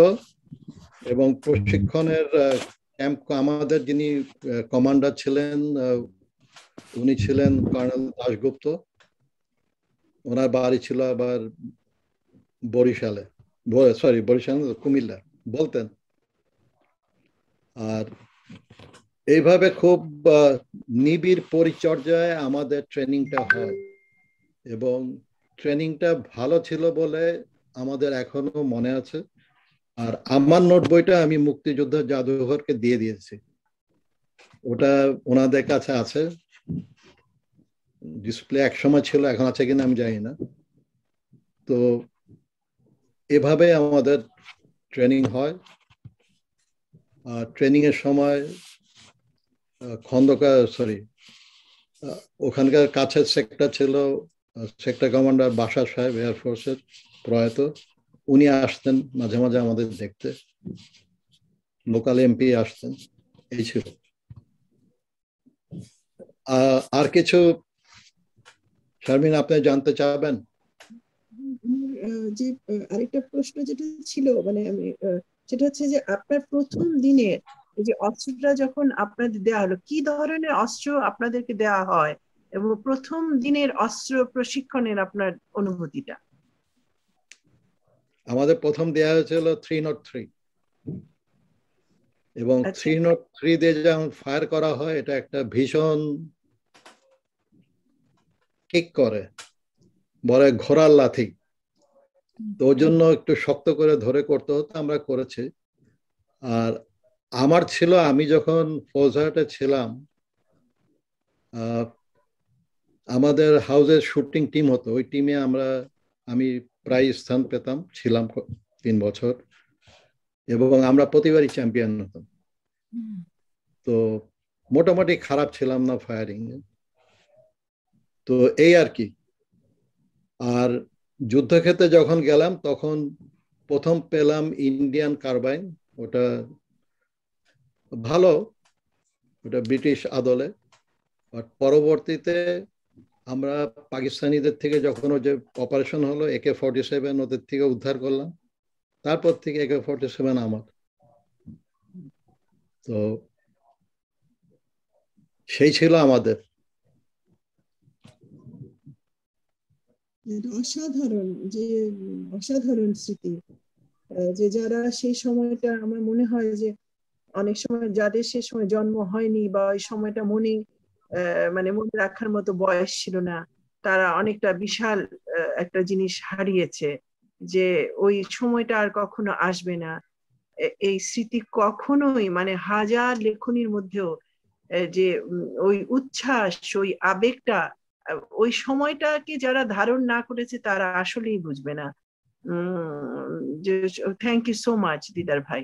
আর Thank you. কারো আছে? জি, ধন্যবাদ শারমিন আপা, আপনার প্রশ্ন দুটো খুব অসাধারণ ছিল এবং এই প্রশ্নটা আসার কারণেই আমরা আরো বেশ ভালো কিছু তথ্য জানতে পারলাম। আপনাকে ধন্যবাদ। এই পর্যায়ে প্রশ্ন করবে সৌরভ শাইন। সৌরভ শাইন হ্যান্ড রেজ করেছে। সৌরভ আমাকে শাইন, শুনতে পাচ্ছেন? হ্যাঁ শোনা যাচ্ছে, বলুন। আমার একটা শুনতে সীমাবদ্ধতা পাচ্ছি। আছে যে নেটওয়ার্কের দুর্বলতা থাকে, অনেক সময় বোঝা যায় না। আবার কোশ্চেন করবেন। হ্যাঁ শুনতে পাচ্ছি, বলো। প্রশ্নটা হচ্ছে আজকের ওখানে ট্রেনিং নিচ্ছেন এবং মানে ভারতে প্রবেশ করতে হলো, সেখানে অনেক ইন্ডিয়ানদের সাথে কানেক্ট হতে হয়েছে। তো আমার জানতে চাওয়া হচ্ছে বিহেভটা কিরকম ছিল, বা এটা পজিটিভ নেগেটিভ দুটোই থাকতে পারে, আমি দুটো বিষয়ে জানতে ইচ্ছুক। ট্রেনারদের আচরণ কিরকম ছিল, তারপর সাধারণ মানুষ যারা আছে এবং অন্যান্য যারা আছে সবার আচরণ, এই বিষয়টা ডিটেলস জানতে চাই। আমি যদি আচরণের কথা বলি, ইন্ডিয়ান আর্মিও একটা খুব চৌকস এবং প্রফেশনাল আর্মি, এবং এদের যতগুলো অফিসারের সঙ্গে আমি সংস্পর্শে এসেছি তারা সবাই ছিল বন্ধুসুলভ। এমনকি সিনিয়ররাও, যেমন হরগোবিন্দ সিং এর কথা বললাম, লেফটেন্যান্ট কর্নেল, সে তো আমাকে বলতো সান কাম, ওর ওরকম বন্ধুসুলভ, গাইড করছে। অনেক সময় উনি আগে যেত, বলে I am a bigger target, you come behind me. উনি শিখ, মোটা সোজা, লম্বা। তো এরকম অফিসার, আর ইন্ডিয়ান অফিসাররা বেশিরভাগই সামনে থেকে যুদ্ধ পরিচালনা করে বা যায়, পিছিয়ে থাকে না, যার জন্য তাদের ক্যাজুয়ালিটিও বেশি হয়।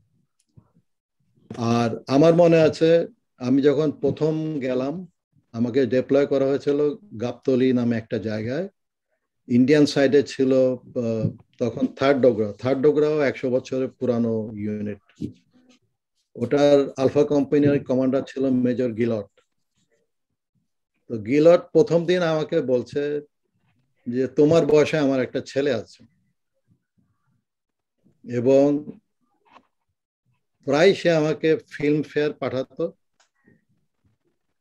ইন্ডিয়ান ফিল্ম ফেয়ার, এটা ইন্ডিয়ান আর্মি ওদেরকে দিত, সে আমার কাছে পাঠাতো। অনেক সময় তার ব্যাটম্যান বাংলাদেশে আমাদের পজিশনে এসে আমার জন্য খাবার নিয়ে আসতো, বলতো যে সাব নেভে যা। তো এরকম ছিল। তো আন্তরিকতার কোনো অভাব ছিল না। এবং এখানে আমার বলতে হয়, এই যে মেজর গিলটের কথা বললাম, একে পাকিস্তানিরা ট্রেচারাসলি, বিশ্বাসঘাতকের মতন হত্যা করে, এবং তাকে উনি আত্মহতি দেন খুব সম্ভব 9ই ডিসেম্বর, 8 কি 9 ডিসেম্বর, যখন পাকিস্তানিরা পালাচ্ছে, এবং উনি 14 গ্রামে একটা জগন্নাথ দিঘি আছে, ওটা পাকিস্তানিদের খুব শক্ত ঘাঁটি ছিল ওইখানে।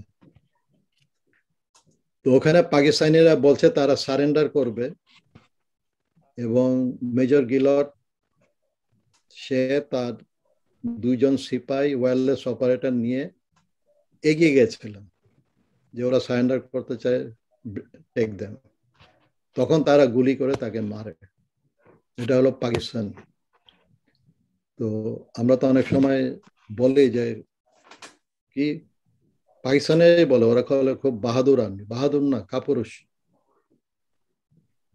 তো এটা একটা স্মৃতিতে আমার আছে। ইন্ডিয়ানদের সঙ্গে সম্পর্ক সবসময় আমার ভালো ছিল, আমাদের সবারই, এবং সেভাবে আমি দেখি। আর আমাদের প্রশিক্ষকরা তো খুবই নিবেদিত এক একজন ব্যক্তি ছিলেন, এবং তারা তাদের কাজে ছিল চৌকস, যে যেটা পড়াতেন খুব থরো ছিল। শুরুর দিকে আমাদের একজন প্রশিক্ষক ছিলেন, তার নাম ছিল কেকেডি প্রসাদ, সাউথ ইন্ডিয়ান, অলওয়েজ খুব স্মার্ট। ওনার সাদা শার্ট আর সাদা হাফ প্যান্ট বা শর্টস পরেই আমাদের প্রশিক্ষণ চালাতেন ই করতেন। তো আমাদের ক্লাসের মধ্যে ব্রেক হতো 5-7 মিনিট, অনেক সময় 10 মিনিট। তো উনি খেতেন হলো ইন্ডিয়া কিংস ফিল্টারের সিগারেট। তো উনি একটা জ্বালাতেন, তারপরে বাকিটা আমাদের দিকে, প্যাকেটটা আমাদের দিকে ছুড়ে দিতেন আমাদের সামনে। তো আমরা তো উনি প্রশিক্ষক কেউ হাত দেয় না। 2 দিন গেছে, থার্ড ডেতে বলে কি, listen, in life remember one thing, never make a good offer and never refuse a good offer. আমি তোমাকে সিগারেট দিয়েছি, তুমি খাচ্ছ না। তো সেই দিন থেকে সিগারেটের প্যাকেট এক মুহূর্তের মধ্যে গায়েব সবাই, আমিও তখন খেতাম। তো এরকম ছিল তাদের ব্যবহার আমাদের প্রতি। তো এগুলি তো আমার মনে হয় অসাধারণ, কেন আমি পাকিস্তান আর্মি অফিসারও দেখেছি, যেহেতু আমি ফৌজদারে ছিলাম। আমার পাঞ্জাবি প্রিন্সিপাল একবার আমাকে শাস্তি দিয়েছিলেন 2 বার বাংলায় কথা বলার জন্য। তো সেগুলো দেখেছি। তো সৌরভ, উত্তর হয়েছে?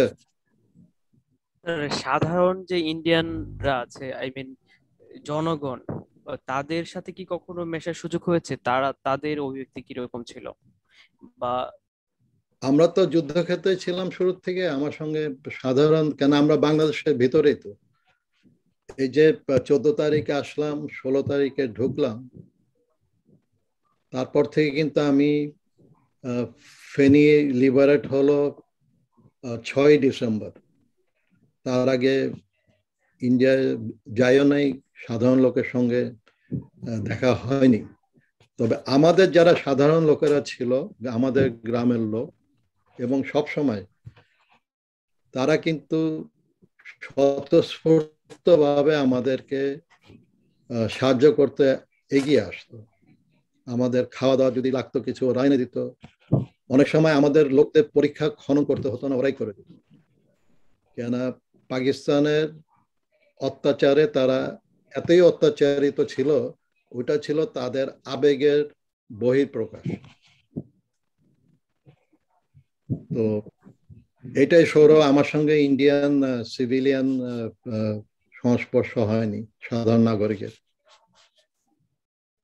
জি, বুঝতে পেরেছি। ধন্যবাদ অনেক সৌরভ, সুন্দর ধন্যবাদ। প্রশ্ন করার জন্য। আমরা দেখতে পাচ্ছি আমাদের শ্রদ্ধেয় শারমিন আপা মনে হয় একটা প্রশ্ন করতে চাচ্ছেন। আপা প্লিজ। মুক্তিযুদ্ধ পর্বটা আমি যতই শুনি মনে হয় জানার শেষ নেই, মানে জানতে ইচ্ছা করে। মানে আমি মনে হয় যে আবার আমার সেই চাইল্ডহুডে ফিরে যাই। আমার এখানে প্রশ্ন হচ্ছে যে খালিদ, মোশাররফ, জাফর ইমাম, ওনারা তো ছিলেন, আপনি আপনার কমান্ডার তো ওনারা ছিলেন। তো ওনাদের সাথে আপনার কি পরিচয় ঘটেছিল, বা ওনাদেরকে লিডারশিপে আপনি কিভাবে দেখলেন? ওনাদের নেতৃত্ব সম্বন্ধে যদি কিছু বলতেন। দেখেন, খালেদ মোশাররফ সাহেব তো সম্মুখে থেকে নেতৃত্ব দিতেন, যার জন্য উনি আঘাতপ্রাপ্ত হলেন এবং উনি ইনজিওর্ড হন অক্টোবরের শেষের দিকে, 27 কি 28 তারিখে আমার ঠিক। তো উনি তো গুরুতর আহত হয়েছিলেন, তারপরে ওনাকে ইভ্যাকুয়েট করতে হয়। ওনার সঙ্গে এরপরে আর দেখা হয়নি। ওই যে মেলা ঘরে হলো, তারপরে দেখা হলো পরে যখন উনি চিকিৎসা পেয়ে সুস্থ হয়ে যখন বাংলাদেশে আসলেন। তো তখন আমাদেরকে ভীষণ স্নেহ করতেন, এবং মানে এরা সবাই ছিল যাদের বলা হয় ফিল্ড কমান্ডার, মাঠের এক একজন সেনা নায়ক বলতে পারেন, কর্মকর্তা। তো এনারা সবাই বন্ধু ওরকম ছিল, খুব ফ্রেন্ডলি। মানে হায়ারার্কিতে তারা বিশ্বাস করতেন না। যেমন আমি একটু 71-এর বাইরে আসব, যেহেতু খালেদ মোশাররফ সাহেবের কথাটা এসছে।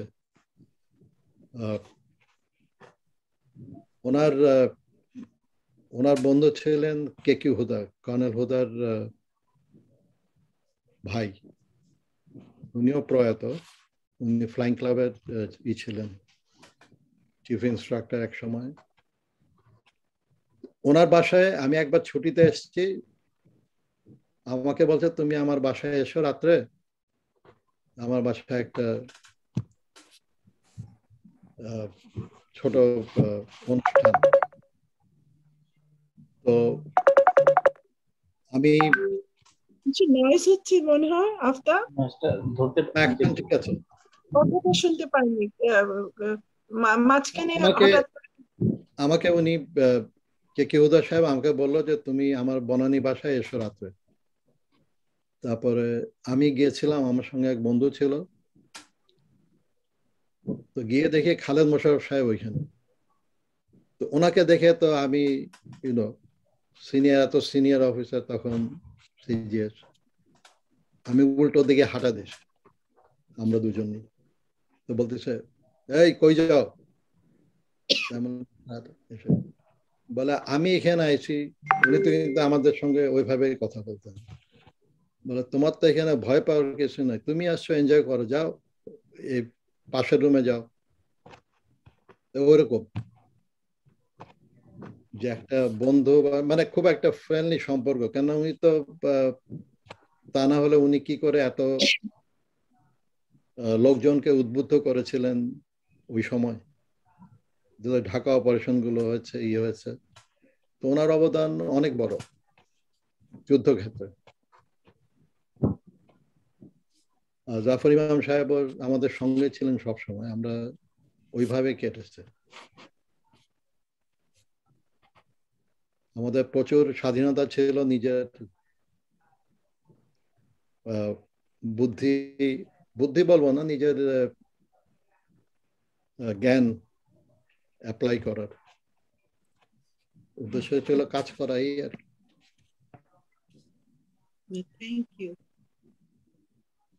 থ্যাংক ইউ সো মাচ দিদার ভাই। সেটাই যে নেতৃত্বের বড় গুণ হচ্ছে সবাইকে আপন করে নেওয়ার ক্ষমতা। তার মানে আপনার যেটা তাজউদ্দিন সাহেবও ছিলেন, যে আমাদের সঙ্গে যে উনি কথা বলছিলেন, ওই কথাগুলো তো আমার মনে আছে। এবং শুধু আমি না, আমার সঙ্গে যারা শুনেছে সবাই এখনো মনে করে। ওই সময় অত গুরুত্ব দিয়ে বুঝতে পারিনি, বাট পরবর্তীতে মনে করি যে এটা তো একটা সাংঘাতিক জিনিস না, আমাদের মতন একটা তরুণ একটা গ্রুপকে ওই সময় বলা, এবং সেটা হয়তো আমাদেরকে অনেক জায়গায় হেল্প করেছে। কেননা রাজাকারদের তো আমরা সারেন্ডার করে অস্ত্র রেখে ছেড়ে দিয়েছি অনেক জায়গায়, যাদের বিরুদ্ধে কিছু ছিল না। স্যার এখানে এই প্রসঙ্গে একটা প্রশ্ন একজন লিখে পাঠিয়েছেন যে প্রধানমন্ত্রী তাজউদ্দিন আহমদ, ওনার সাথে আপনার প্রথম সাক্ষাৎটা কখন হয় এবং মোট কতবার সাক্ষাতের সুযোগ হয়েছে? আর ওনাকে একজন স্টেটসম্যান এবং ইন্ডিভিজুয়াল হিসেবে আপনার সংক্ষিপ্ত কোনো মূল্যায়ন বা কোনো আপনার কোনো বিশেষ স্মৃতিচারণ থাকলে ওনার সাথে আপনার কোনো স্মৃতিচারণ? ওনার সঙ্গে আমার একবারই দেখা, মানে কথা হয়, সেটা হলো 9 অক্টোবর। এবং যেহেতু ওই বেশ সময়, তো উনি তো ছিলেন অসাধারণ ব্যক্তিত্ব।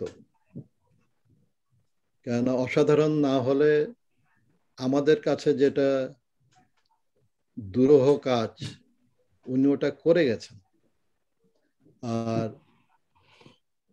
উনি তো বাংলাদেশের ইতিহাসে থাকবেন, মুক্তিযুদ্ধ ওনাকে ছাড়া কেউ হয়তো লিখতে পারবে না। তথা অবশ্যই বঙ্গবন্ধুর নির্দেশ ছিল, বাট উনি তো ওটাকে পালন করেছেন সবার সঙ্গে, যেটাকে বলে দৈনিক ভিত্তিতে জিনিসটাকে হ্যান্ডেল করেছেন। দৈনন্দিন ব্যাপারে অনেক কিছু থাকে তো। তারপরে জেনারেল ওসমানীকে উনি অনেক সময়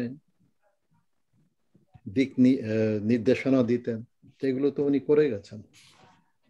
তো উনি অম্লান, এবং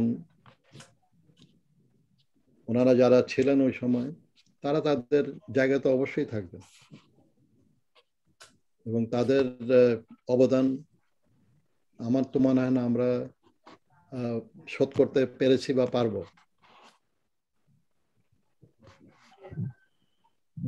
ধন্যবাদ স্যার। আমাদের রিয়াজউদ্দিন বাদশা, রিয়াজ তুমি কি আরো কোনো প্রশ্ন করতে চাও? তোমার হ্যান্ড রেজ দেখতে পাচ্ছি। আমি আর একটু মানে জানতে চাচ্ছি, সেটা হচ্ছে মানে বিভিন্ন জায়গায় আমি খন্ড খন্ড ভাবে জেনেছি, সেটা হচ্ছে বেলুনিয়ার যে 3টা যুদ্ধ হয় 3 পর্বে, তো সেটা দ্বিতীয় পর্বের যে যুদ্ধটা ওইটার একটু বিশেষত্ব আছে। আমি জানতে পেরেছি যে ওই যুদ্ধে হচ্ছে গিয়ে পাক বাহিনীর পক্ষে হচ্ছে পাকিস্তানের সেনাবাহিনীর chief of staff Abdul Hamid সরাসরি পরিকল্পনায় অংশগ্রহণ করেছিলেন, এবং সেটা এমনি তো মানে বিভিন্ন সামরিক প্রতিষ্ঠানেও নাকি সেই যুদ্ধের বিভিন্ন টেকনিক্যাল বিষয়গুলো পড়ানো হয়। তো আমি ওই যুদ্ধটার একটু বিশেষত্বগুলো জানতে চাচ্ছি সংক্ষেপে। আচ্ছা, জুন মাসের যুদ্ধে আমি ছিলাম না, এটা হচ্ছে জুন মাসে দ্বিতীয়, যখন ট্যাকটিক্যালি বাংলাদেশ ফোর্স উইথড্র করে পশ্চাৎ পরত হতে বাধ্য হয়, কেননা তারা মুন্সিরহাটে ওখানে ডিফেন্স নিয়ে ছিল, পাকিস্তানিরা তাদেরকে ঘেরার ইসে, তখন যদি করে আবার সংগঠিত হয়ে যেটা পড়ানো হয় সেটা হলো অক্টোবর যে অনুপ্রবেশ, যেখানে একটা খুব পাকিস্তানিদের একটা খুব চৌকস ইউনিট 15 বেলুচ, যার ইতিহাস 100 বছর, তারা পদানস্ত হলো, তারা সারেন্ডার করলো। তো এই জন্য এটা ভারতেও পড়ায়, বাংলাদেশেও পড়ায়, এবং মুক্তিযুদ্ধ জাদুঘরে ঢাকায় এটার মডেলটা আছে, যদি আপনারা যান দেখতে পাবেন। ওখানে আমাদের কার কোথায় পজিশন ছিল সব লেখা আছে। মুক্তিযুদ্ধ জাদুঘর, যেটা আগারগাঁও।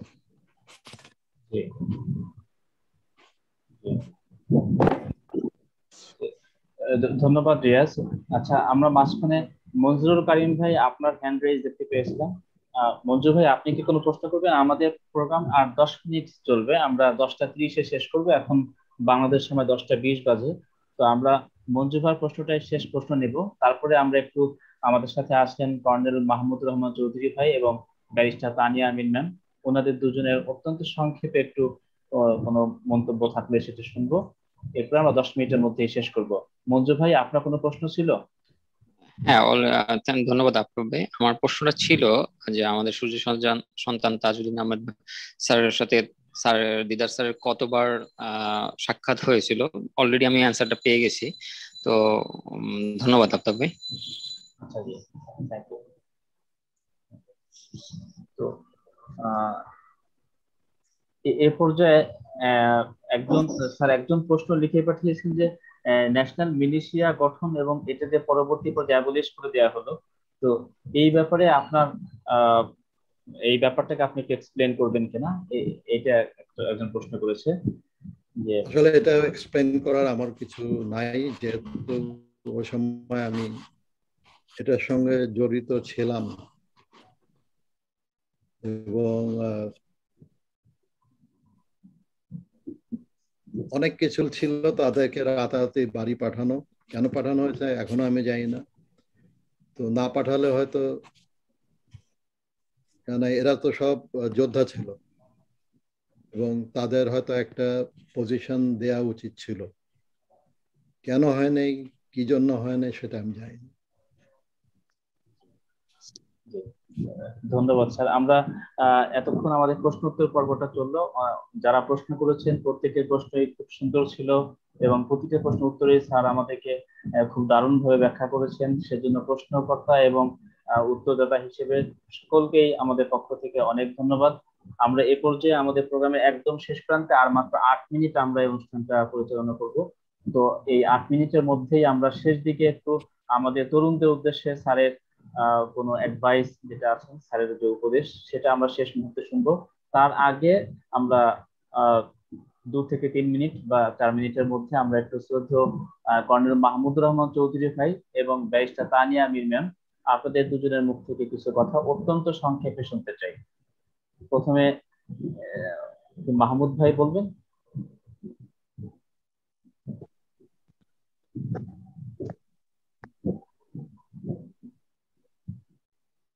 আসসালামু আলাইকুম। আসলে মেজর দিদার তো একজন ফ্রিডম ফাইটার, আমার মাইটি সিনিয়র, এবং সবচেয়ে গুরুত্বপূর্ণ হচ্ছে উনি আমার গুরু।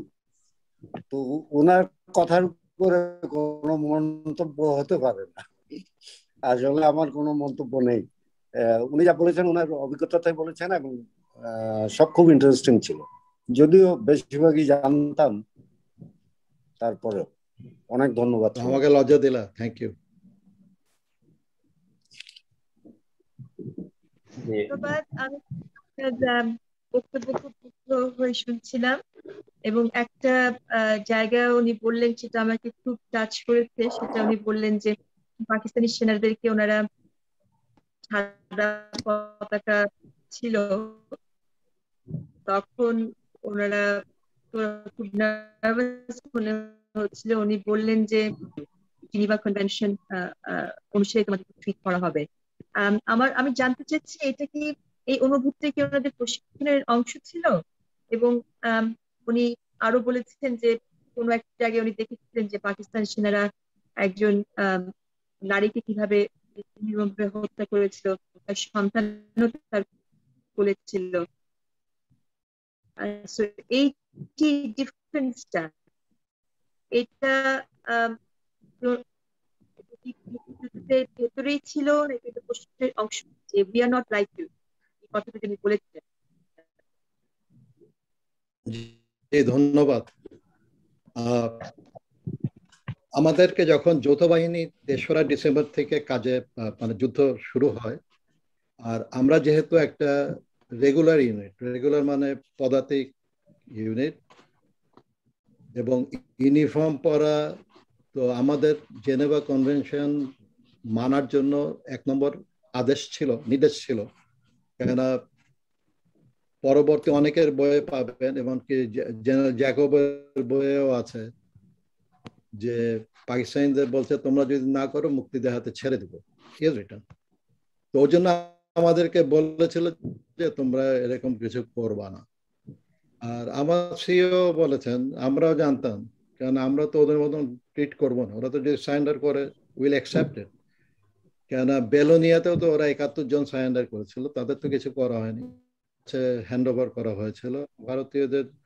তারা তখনই কনসেন্ট্রেশন ক্যাম্পে চলে যায়, সেটা ছিল 15 বছর। তো আমরা মোটামুটি আমি মনে করব প্রফেশনাল আর্মিতে এগুলো কনভেনশন মানা হয়, এবং আমরাও তা মেনেছি ওই সময়। আর পাকিস্তানিরা তো অবশ্যই বর্বর ছিল। বর্বর না হলে তারা কি করে যে হত্যাযজ্ঞ তারা চালিয়েছিল এবং পরবর্তীতে কন্টিনিউ করেছিল, আমি তো মনে করি এটাকে কেউ কি করে অস্বীকার করবে। আমি ২-১ জায়গায় এক ফোরামে শুনেছিলাম যে কোনো নারী ধর্ষিত হয় নাই। পাকিস্তান আমি কয়জন করেছে, তো সেখানে আমার উত্তর হলো যদি একটা বাংকারে আমি পেয়ে থাকি, ওখানে যদি 2টা বাংকারে একটার মধ্যে পেয়ে থাকি একটা মৃত নারী, তার মানে বাংলাদেশে যদি ১ লক্ষ বাংকার ওরা খুঁড়ে থাকে, তাহলে আমি বলবো 50,000। তো ওদের সঙ্গে, ওদের বর্বরতার সঙ্গে কোনো কিছু তুলনা করা যায় না।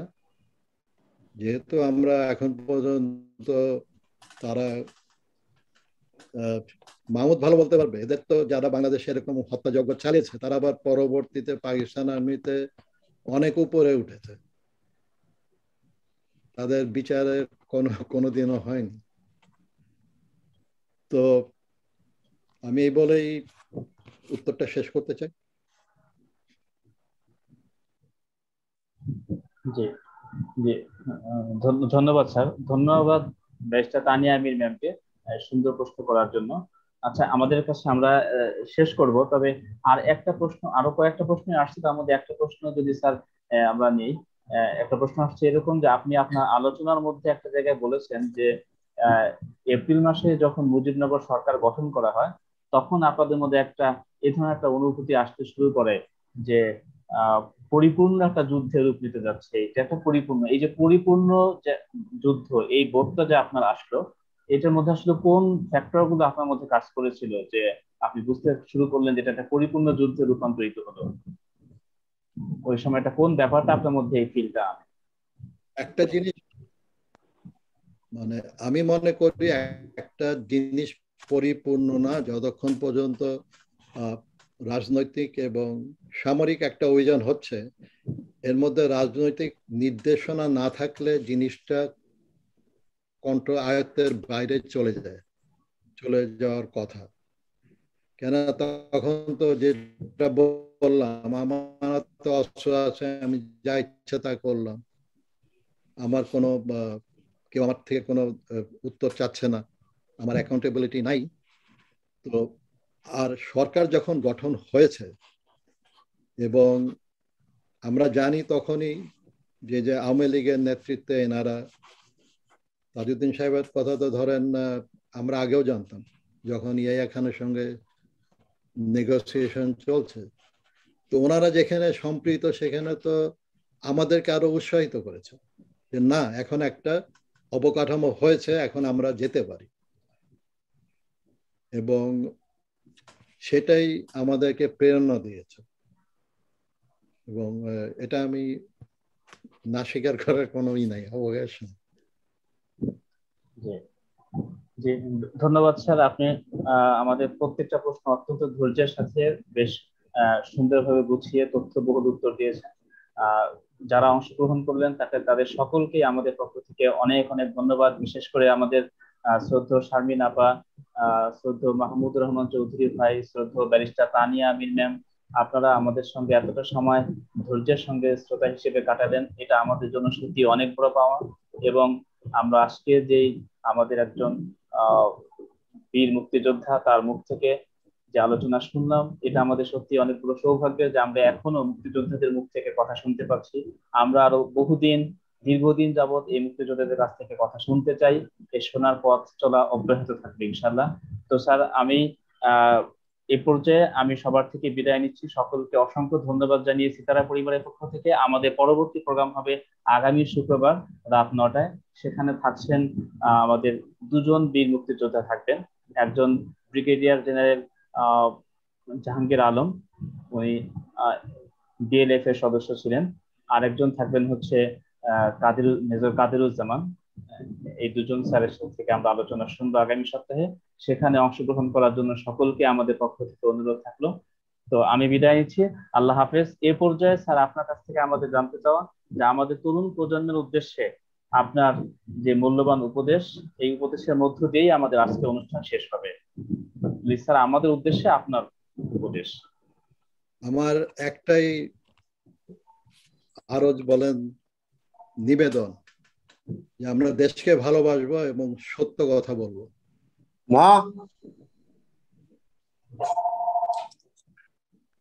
এটা বলেই শেষ করতে চাই, দেশকে ভালোবাসতে হবে এবং সত্য কথা বলতে হবে।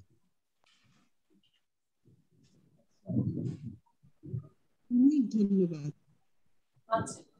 ছোট্ট করে বিশাল কথা, ভেরি পাওয়ারফুল। দেশকে ভালোবাসতে হবে এবং সত্য কথা বলতে হবে, সত্যের মধ্যেই মুক্তি। Thank you so much. এবং এটা নিয়ে সিতারা তোমরা পরে নেক্সট, আমার একটা যদিও দিদার ভাইয়ের কথা দিয়ে শেষ হওয়ার কথা, কিন্তু আমি না বললেই পারছি না। Aftab, is okay if I just say? এখানে একটা ব্যাপার হচ্ছে আপা, আমাদের ফরমালি স্যারের ওই যে দুটো শব্দ, যে দেশকে ভালোবাসতে হবে এবং সত্য কথা বলতে হবে, ওটার মধ্য দিয়ে আমাদের প্রোগ্রাম শেষ হয়ে গেছে। তবে হ্যাঁ, আমরা যে একটা সবাই একসঙ্গে হলাম, এটা কিন্তু এই কোভিড এর মধ্যে একটা বিরাট পাওয়া, যে আমরা 3 দেশ থেকে, কানাডা, আমেরিকা, বাংলাদেশ, 3 দেশের মানুষ একত্রিত হতে পেরেছে জুমের সুবাদে। তো আমরা এখন যদি আরো কিছুটা সময় একসাথে কথা বলি ইনফরমালি, সেটা একেবারে খারাপ হবে না। আমার মনে হয় ভালোই হবে যদি আমরা কথা বলি। আমরা ভালো বোধ করবো আপনি বললে। Thank you. চাচ্ছিলাম যে তোমাদের সিতারা, যেহেতু তোমরা তরুণরা তোমরা এটা ফর্ম করেছো, এখানে তোমাদের উৎসাহ আগ্রহের ফলেই এই অনুষ্ঠানগুলো হচ্ছে। তো এটা লং টার্মের জন্য দেখো যে তোমরা এটা থেকে কোনো মুভি করতে পারো কিনা, ড্রামা, এই ধরো বেলুনিয়ার যুদ্ধ, তারপরে এই যে বসিরহাট, কুমিরা, মানে এই যে খন্ড খন্ড আমি নামগুলি যেগুলো শুনছি, এরকম তো আরো অগণিত যে যুদ্ধগুলো হয়েছে, ওর থেকে বিশাল যে যুদ্ধগুলো, মোড় পরিবর্তনকারী যুদ্ধগুলি ছিল, যেমন আমরা জানি বেলুনিয়ারটা একটা মাইল ফলক যুদ্ধ ছিল। তো তোমরা যদি এই ধরনের ড্রামা করতে পারো, ছোট যদি স্কিট, ধরো বিজয় দিবসে বা কোনো বিশেষ দিনে, এই স্কুলের, যেহেতু তুমি স্কুল রান করো, স্কুল থেকে তোমরা উদ্যোগটা নিতে পারো। তারপরে হয়তো দেখা গেল ড্রামাটা এমন হলো যে আমরা জাতীয় ভাবেও সারা বাংলাদেশে নিয়ে গেলাম, কারণ এগুলিতে কিন্তু প্রান্তিক লেভেলে মানুষের সাথে কিন্তু একটা যোগাযোগ সৃষ্টি হয় এবং এর ফলে ওরা জানতেও পারে। কারণ আমি মনে হয় যে আমরা যত বেশি মুক্তিযুদ্ধের ইতিহাসটা জানবো, তত বেশি আমরা সামনে কোন পথে এগোতে হবে সেটাও আমরা নির্ধারণ করা সহজ হবে। মুক্তিযুদ্ধকে আড়াল করে কোনো দিনও আমরা জাতির ভবিষ্যৎ খুলবে না, এটা আমি মনে করি। কারণ মুক্তিযুদ্ধের ওই সরকারটা ছিল সবচেয়ে সফল সরকার, এবং এটা আমার কথা নয়, এনারা যারা বিজ্ঞজনরা আলোচনায় এসছেন, সফলতার বড় কারণগুলো যেটা দিদার ভাই এক্সপ্লেন করলেন, ওনাদের সততা ছিল। উনি বললেন যে ওনাদেরকে যখন মুক্তিযুদ্ধে ওনাদেরকে বাছাই করা হলো, ওটা আমাদের মেরিট, যে কে কোন দলে বা কে কিছু না, দেশ মাতৃকা থেকে উদ্ধার করতে হবে, এর জন্য মেরিট বেস এটা ছিল প্রাধান্য পেয়েছে, মেরিটের সাথে সততার সংযোগ। তো মুক্তিযুদ্ধকালে সরকার এটা আপ্রাণ চেষ্টা করেছে এই জিনিসগুলোকে তাদের ফিল্ডে, আচরণে সেটাকে সবসময় প্রতিফলন ঘটাতে। না হলে 9 মাসে তো আমরা কখনোই মুক্ত হতে পারতাম না। আর তারপর আরেকটা কথা, এই যে দূরদর্শিতা, দিদা ভাই যেটা বললেন, এই যে অস্ত্র, ওনারা অস্ত্রটা তুলে নিলেন। অনেক সময় কিন্তু শান্তির পথ ধরে একটা বিজয় করা কিন্তু সম্ভব না।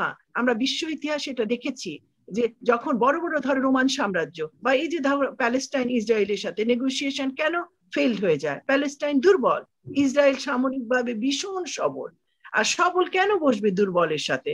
অর্থাৎ ওই পিস অ্যান্ড কনফ্লিক্ট স্টাডিজে বলে যে তোমার ধরো দুই পক্ষের মধ্যে মিটমাটের জন্য দুই পক্ষকে কিন্তু একটা সেম লেভেলে আসতে হয়, না হলে সবল কেন বসবে দুর্বলের সাথে? এখানে আমাদের মনে হয় যে আমরা এই যে অস্ত্র দিয়ে আমাদের যোদ্ধাদেরকে আমরা তৈরি করেছি, এবং তাদের ভিতর যে আগ্রহ স্পৃহাটা ছিল, উদ্যমতা ছিল, তাদেরকে বলতে হয়নি, দিদার ভাইকে বলতে হয়নি, ওনাদের মধ্যে অনুপ্রেরণা সৃষ্টি করতে হয়। ওনারা তো এসছেনই ওনাদের জীবন দিতে, কিন্তু এটার সাথে ছিল তোমার এই রাজনৈতিক দৃষ্টিকোণগুলো একত্রিত হয়ে আমরা মুক্তিযুদ্ধটাকে সফলতার দিকে নিয়েছিলাম। কিন্তু এই জিনিসগুলো আজকে কজন জানে, কজন উদ্দীপনা পায়? আমরা তার মানে ওই উদ্দীপনার জায়গাটা তৈরি করতে পারিনি তরুণদের মধ্যে। এই জন্য আমরা দেখি হয়তো যারা স্বাধীনতার বিপক্ষ লোকজনদের ওয়েবসাইট গুলো ভরা থাকে, ওদের মিলিয়ন্স ভিউ হয়, অবাক হয়ে যাবে, মিলিয়ন্স ভিউ, কিন্তু মুক্তিযুদ্ধের সময় আমাদের ভিউ লোক সংখ্যা কম। এখানে আমরা ফেইল্ড হয়েছি, আমাদের বিজ্ঞজনরা, আমাদের রাষ্ট্রীয়ভাবে আমরা ফেইল্ড হয়েছি, যে আমরা মুক্তিযুদ্ধ সম্পর্কে এখনো রাষ্ট্রীয় লেভেলে, জাতীয় লেভেলে সে আগ্রহ উদ্দীপনা সৃষ্টি করতে পারিনি। তো এটার দিকে তোমাদের সংগঠনগুলো, তোমরা সবাই যদি একত্রিত হতে চিন্তা করো যে আমরা এগুলো কিভাবে আমরা এই মানুষের ভিতর ঢুকাবো, বাচ্চাদের মধ্যে, সিলেবাসের মধ্যে দিয়ে, কারিকুলামে, কবিতা, ছড়া। দিদার ভাই তো উনি সুন্দর কথা বললেন, এই যে মার্গারেট মিচেলের গন উইথ দ্য উইন্ড, সেটা আমিও ছোটবেলা পড়েছিলাম। আই ওয়াজ সো টাচ, যে এই যে একটা সিভিল ওয়ারের ভিতরে একটা ফ্যামিলির কাহিনী নিয়ে, সেখানে স্কারলেট ছিল, তাই না, মেইন যে জিনিস ছিলেন, ওই নাটক, ওই নভেলটার মেইন মুখ্য চরিত্র ছিল স্কারলেট। তারপরে তার সাথে প্রেম হলো রেড বাটলারের, তারপরে তাকে ছেড়ে তারপরে মানে এই যে প্রেম চলছে, একই সাথে সংঘর্ষ, একই সাথে বেদনা, বিচ্ছিন্নতা। স্কারলেটের কয় ভাই মরে গেল যুদ্ধে, কিন্তু এর মধ্যে দিয়ে কিন্তু আমি একটা মার্কিন যুক্তরাষ্ট্রের সিভিল ওয়ার ইতিহাসটাও জানলাম। আমি তো আর মার্কিনী নই, যখন আমি লেখাটা পড়েছি তখন তো আমি অল্প বয়স, বাট এই জন্যই বলি যে একটা নাটক, নভেল, তোমরা দেখো না, একটা উদ্যম নাও যে ক্রিয়েট সাম নভেল, powerful novel, যেটা প্রত্যেকের হাতে হাতে চলে যাবে। এবং অনেক সময় তোমরা এখন যেরকম অডিও রেকর্ডিং হয়, তোমরা হয়তো নভেলটা করে তারপরে অডিওতেও দিয়ে দিলে কথাগুলো। তো I think that will be good. মানে এটা আর কি আমার একটা মানে আমি শেয়ার করলাম যে আমি যেটা মনে করলাম এই প্রোগ্রামগুলো শুনে, যে এগুলিকে দীর্ঘস্থায়ী করার জন্য কি করা যায়। আপা অনেক সুন্দর পরামর্শ। আপা আমরা এখানে শ্রদ্ধেয় দিদার স্যারও আছেন, আপাও আছেন। আমাদের তো এমনিতে এই আলোচনা লেকচার সিরিজ শুরু করার পরে আমাদের একটা প্ল্যান ছিল এটা যে প্রথমত হলো এই ভিডিওগুলো আমাদের ডকুমেন্ট হিসেবে থেকে যাবে, আলোচনাগুলো, এটা আমাদের একটা। দ্বিতীয়ত হলো এগুলো আমরা কিন্তু ট্রান্সক্রাইব করছি, যে ট্রান্সক্রাইব করে একটু গল্প আকারে ছোট বাচ্চাদের উপযোগী করে একটু এডিট করে গল্প আকারে আমরা যিনি আলোচক থাকবেন তার স্বাক্ষর সহ আমরা একটা বই, ছোট ছোট বই বের করবো প্রত্যেকটা গল্পে। যেমন আজকে মেজর দিদার হোসেন স্যার বললেন, তো দিদার স্যারের যে আলোচনাটা, এটাকে আমরা ছোট বাচ্চাদের উপযোগী করে গল্প আকারে লিখবো, স্যারের কাছে পাঠাবো, স্যার এটাকে অ্যাপ্রুভ করে একটা সিগনেচার করে দিলে সেটাকে আমরা ছোট বাচ্চাদের জন্য একটা গল্প হিসেবে, গল্পের বই হিসেবে আমরা ইয়ে করবো। এবং এটা সম্ভব, এটা কিন্তু আমাদের যেহেতু স্কুল নিজেদের আছে, পাশাপাশি আমাদের একটা কেজি স্কুল অ্যাসোসিয়েশন আছে যেখানে অনেক কেজি স্কুল আমাদের সাথে যুক্ত আছে। তো আমরা চাইলে অসংখ্য অ্যাটলিস্ট 10 থেকে 15,000 বাচ্চাদের মধ্যে আমরা কিন্তু এই বইগুলো পড়াতে পারি। সরকার সিলেবাসে আনুক বা না আনুক, আমরা কিন্তু এই কাজগুলো আমাদের মতো করে করতে পারি। তো আপনার যে পরামর্শ, সেই পরামর্শটা বাস্তবায়নের জন্য আমরা আমাদের দিক থেকে সর্বাত্মক উদ্যোগ নিব। আমাদের সিতারা সদস্যরা এখানে আছে, আমি তাদেরকে অনুরোধ করবো যে আপা যে পরামর্শটা দিলেন সেটা যাতে আমরা বাস্তবায়ন করতে পারি, এই ব্যাপারে প্রত্যেকেই একটু যার যার জায়গা থেকে অ্যাক্টিভ রোল প্লে করলে, একটু সক্রিয় ভূমিকা নিলে আমাদের জন্য সহজ হবে প্রত্যেকটা কাজ সুন্দরভাবে করা, এবং আমরা এই কাজটা করবো ইনশাআল্লাহ। আপনার একটা কথা বলতে চাচ্ছিলাম। জি মোহাম্মদ ভাই। শারমিন, আপনার তো অপূর্ব বাংলা লেখেন, একটা গন উইথ উইন্ড লেখেন। আপনি বলতে বলতে আমার মাথায় খেলছিল যে তাই করতে হবে। আমি আপনাকে সাহায্য করব। ঠিক আছে, একটা সেরকমই করতে হবে, আমাদেরই আমার নামতে হবে না? গন উইথ দ্য উইন্ড বা ওয়ার এন্ড পিস টাইপ একটা বই লিখতে হবে। থাকলো আমরা সবাই মিলেই করি, এক একটা চ্যাপ্টার একটা ঠিক করে নেই, ইট উইল বি গুড। এটার মধ্যে ভালোবাসা থাকবে, প্রেম, আবেগ, বিরহ, তার মধ্যে দেশপ্রেম, সবকিছুই, সততার সংমিশ্রণ, বিউটিফুল হবে। থ্যাংক ইউ মাহমুদ ভাই, থ্যাংক ইউ। আপনি যদি থাকেন, দিদার ভাই যদি সাথে থাকেন, তাহলে আই ফিল ইন্সপায়ার্ড। দুজনেই খুবই ভালো ভালো। হ্যাঁ, তো সবাই মিলে মাহমুদ এন্ড ইয়োরসেলফ, আপনারা দুজনেই পারবেন ঠিক মতো। এটা একটা মহতি উদ্যোগ, আমি প্রশংসনীয়, এবং এটা যেন বাস্তব হয় সেজন্য সবাই চেষ্টা করি। আমাদের আপনাকে জানাই রেখে, আমাদের এই শ্রদ্ধা শারমিন আপার একটা লেখা আছে the rainbow in a heart, হৃদয়ের রংধনু, ওটার উপরে কিন্তু আমাদের স্কুলে মুখাভিনয় হয়েছিল। বাংলাদেশে এটা প্রথম স্কুল ভিত্তিক মুখনাটক, বাংলাদেশের ইতিহাসে এটা আমাদের এটাই ছিল প্রথম।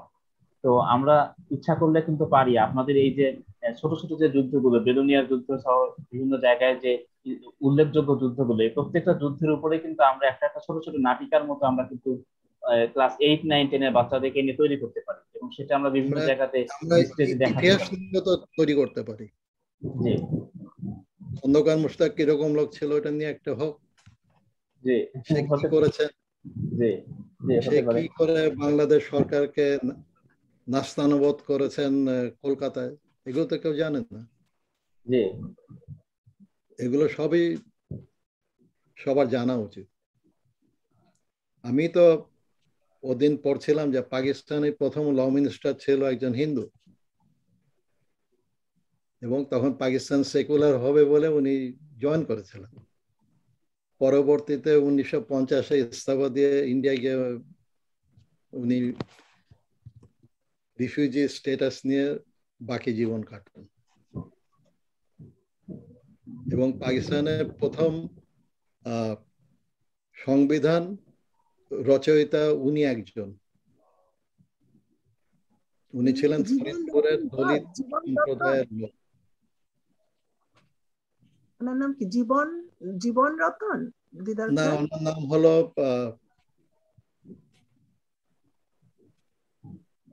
মন্ডল সাহেব, জেন মন্ডল।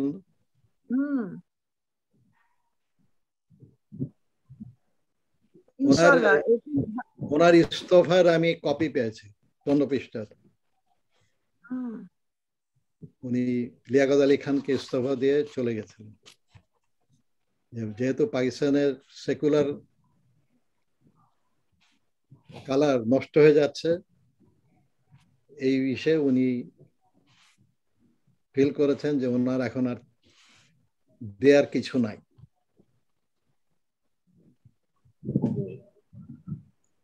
তাহলে আমাদের আমরা আপার যে পরামর্শগুলো দিলেন এবং আমাদের ইতিমধ্যে আগে যে প্ল্যানগুলো ছিল সেগুলো আমরা ইনশাল্লাহ বাস্তবায়ন শুরু করবো একে একে। তো বিশেষ করে আজকে একটা ভালো দিক আসলো আপা, মাহমুদ ভাই যে বিষয়টা বললেন ওটা যদি আপনি, মাহমুদ ভাই, তারপরে মেজর দিদার স্যার আছেন, আপনাদের সিনিয়রদের উদ্যোগে যদি এটা আমার লেখা আসে না, এর মধ্যে আমি নাই, এটা মাহমুদ আর আপনারা হলেন। হয়তো আপনি তথ্যগুলো বললেন সেগুলো আমরা লিখলাম, আমাদের যারা লিখতে পারে তারা লিখলো। এভাবে যদি সব সম্মিলিত প্রয়াসে যদি একটা এরকম উদ্যোগ বাস্তবায়ন করা যায় তাহলে খুবই ভালো একটা ঐতিহাসিক কাজ হবে ইনশাআল্লাহ।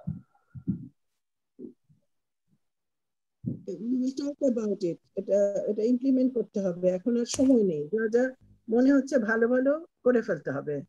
নাথিং, মানে we don't have much time to waste. আর আফটার মানে জাস্ট ডু ইট, মাথায় চিন্তা এখন জাস্ট ডু ইট।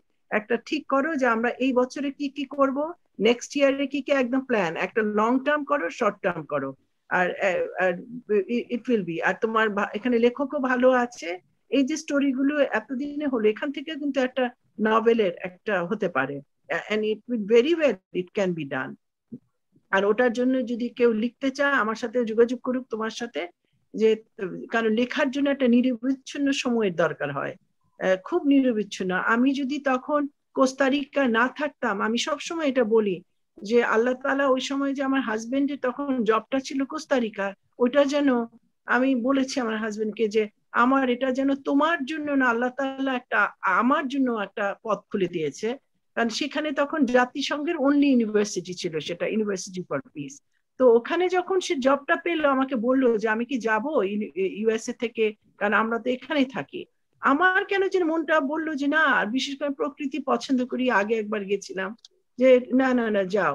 তো কিন্তু ওখানে যে আমার ভিতরে যে ওই লেখকের যে একটা আবেগ,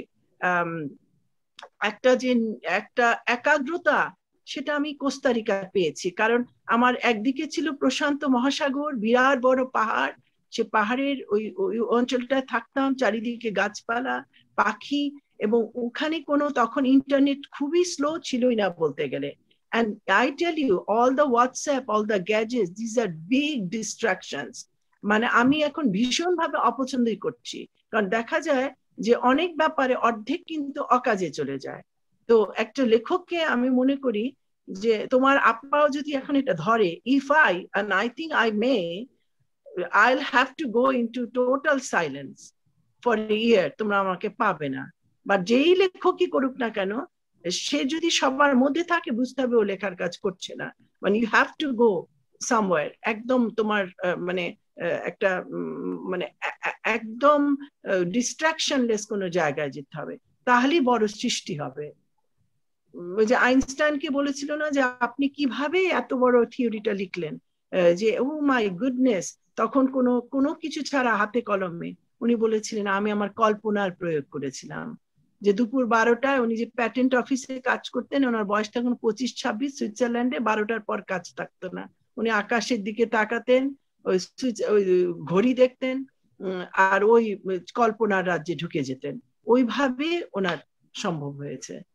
তোমরাও তরুণদেরকে বলি, তোমরা মাঝে মাঝে সাইলেন্সটা চর্চা করো। It's very important for your creativity to come out. কারোর সাথে সপ্তাহে একদিন চেষ্টা করো নিজের মধ্যে থাকতে, কারোর সাথে কথা বলবে না, turn off everything, you will see that how productive you become. তো ইনশাল্লাহ আর সময় নষ্ট করব না, এখন শুভরাত্রি তোমাদের বাংলাদেশে, শুভ অপরাহ্ন। দিদার ভাই, মাহমুদ ভাই, তানিয়া, সৌর, যারা যারা যোগ দিয়েছো সবাইকে আমার প্রাণ ঢালা ধন্যবাদ, শুভেচ্ছা। শুভেচ্ছা সবাইকে, সবাই ভালো থাকবেন। থ্যাংক ইউ দিদার ভাই, illuminating ইলুমিনেটিং শেয়ারিং, অনেক কিছু জানলাম, মনটা আবার ফিরে গেল সে 71-এ। Thank you so much. ধন্যবাদ সকলকে। তাহলে আমাদের আজকের শেষ উপদেশ এটাই ছিল, আমরা দেশকে ভালোবাসবো এবং সত্য কথা বলবো। আমাদের বিজ্ঞ আলোচকের এই যে দুটো কথা, দেশকে ভালোবাসবো, সত্য কথা বলবো, এই দুটো ওনার যে দুটো উপদেশ, এটাকে মাথায় রেখেই আমরা আমাদের আজকে আলোচনা শেষ করছি। আমাদের সঙ্গে থাকার জন্য সকলকে অসংখ্য ধন্যবাদ। আল্লাহ হাফেজ। আসসালামু আলাইকুম।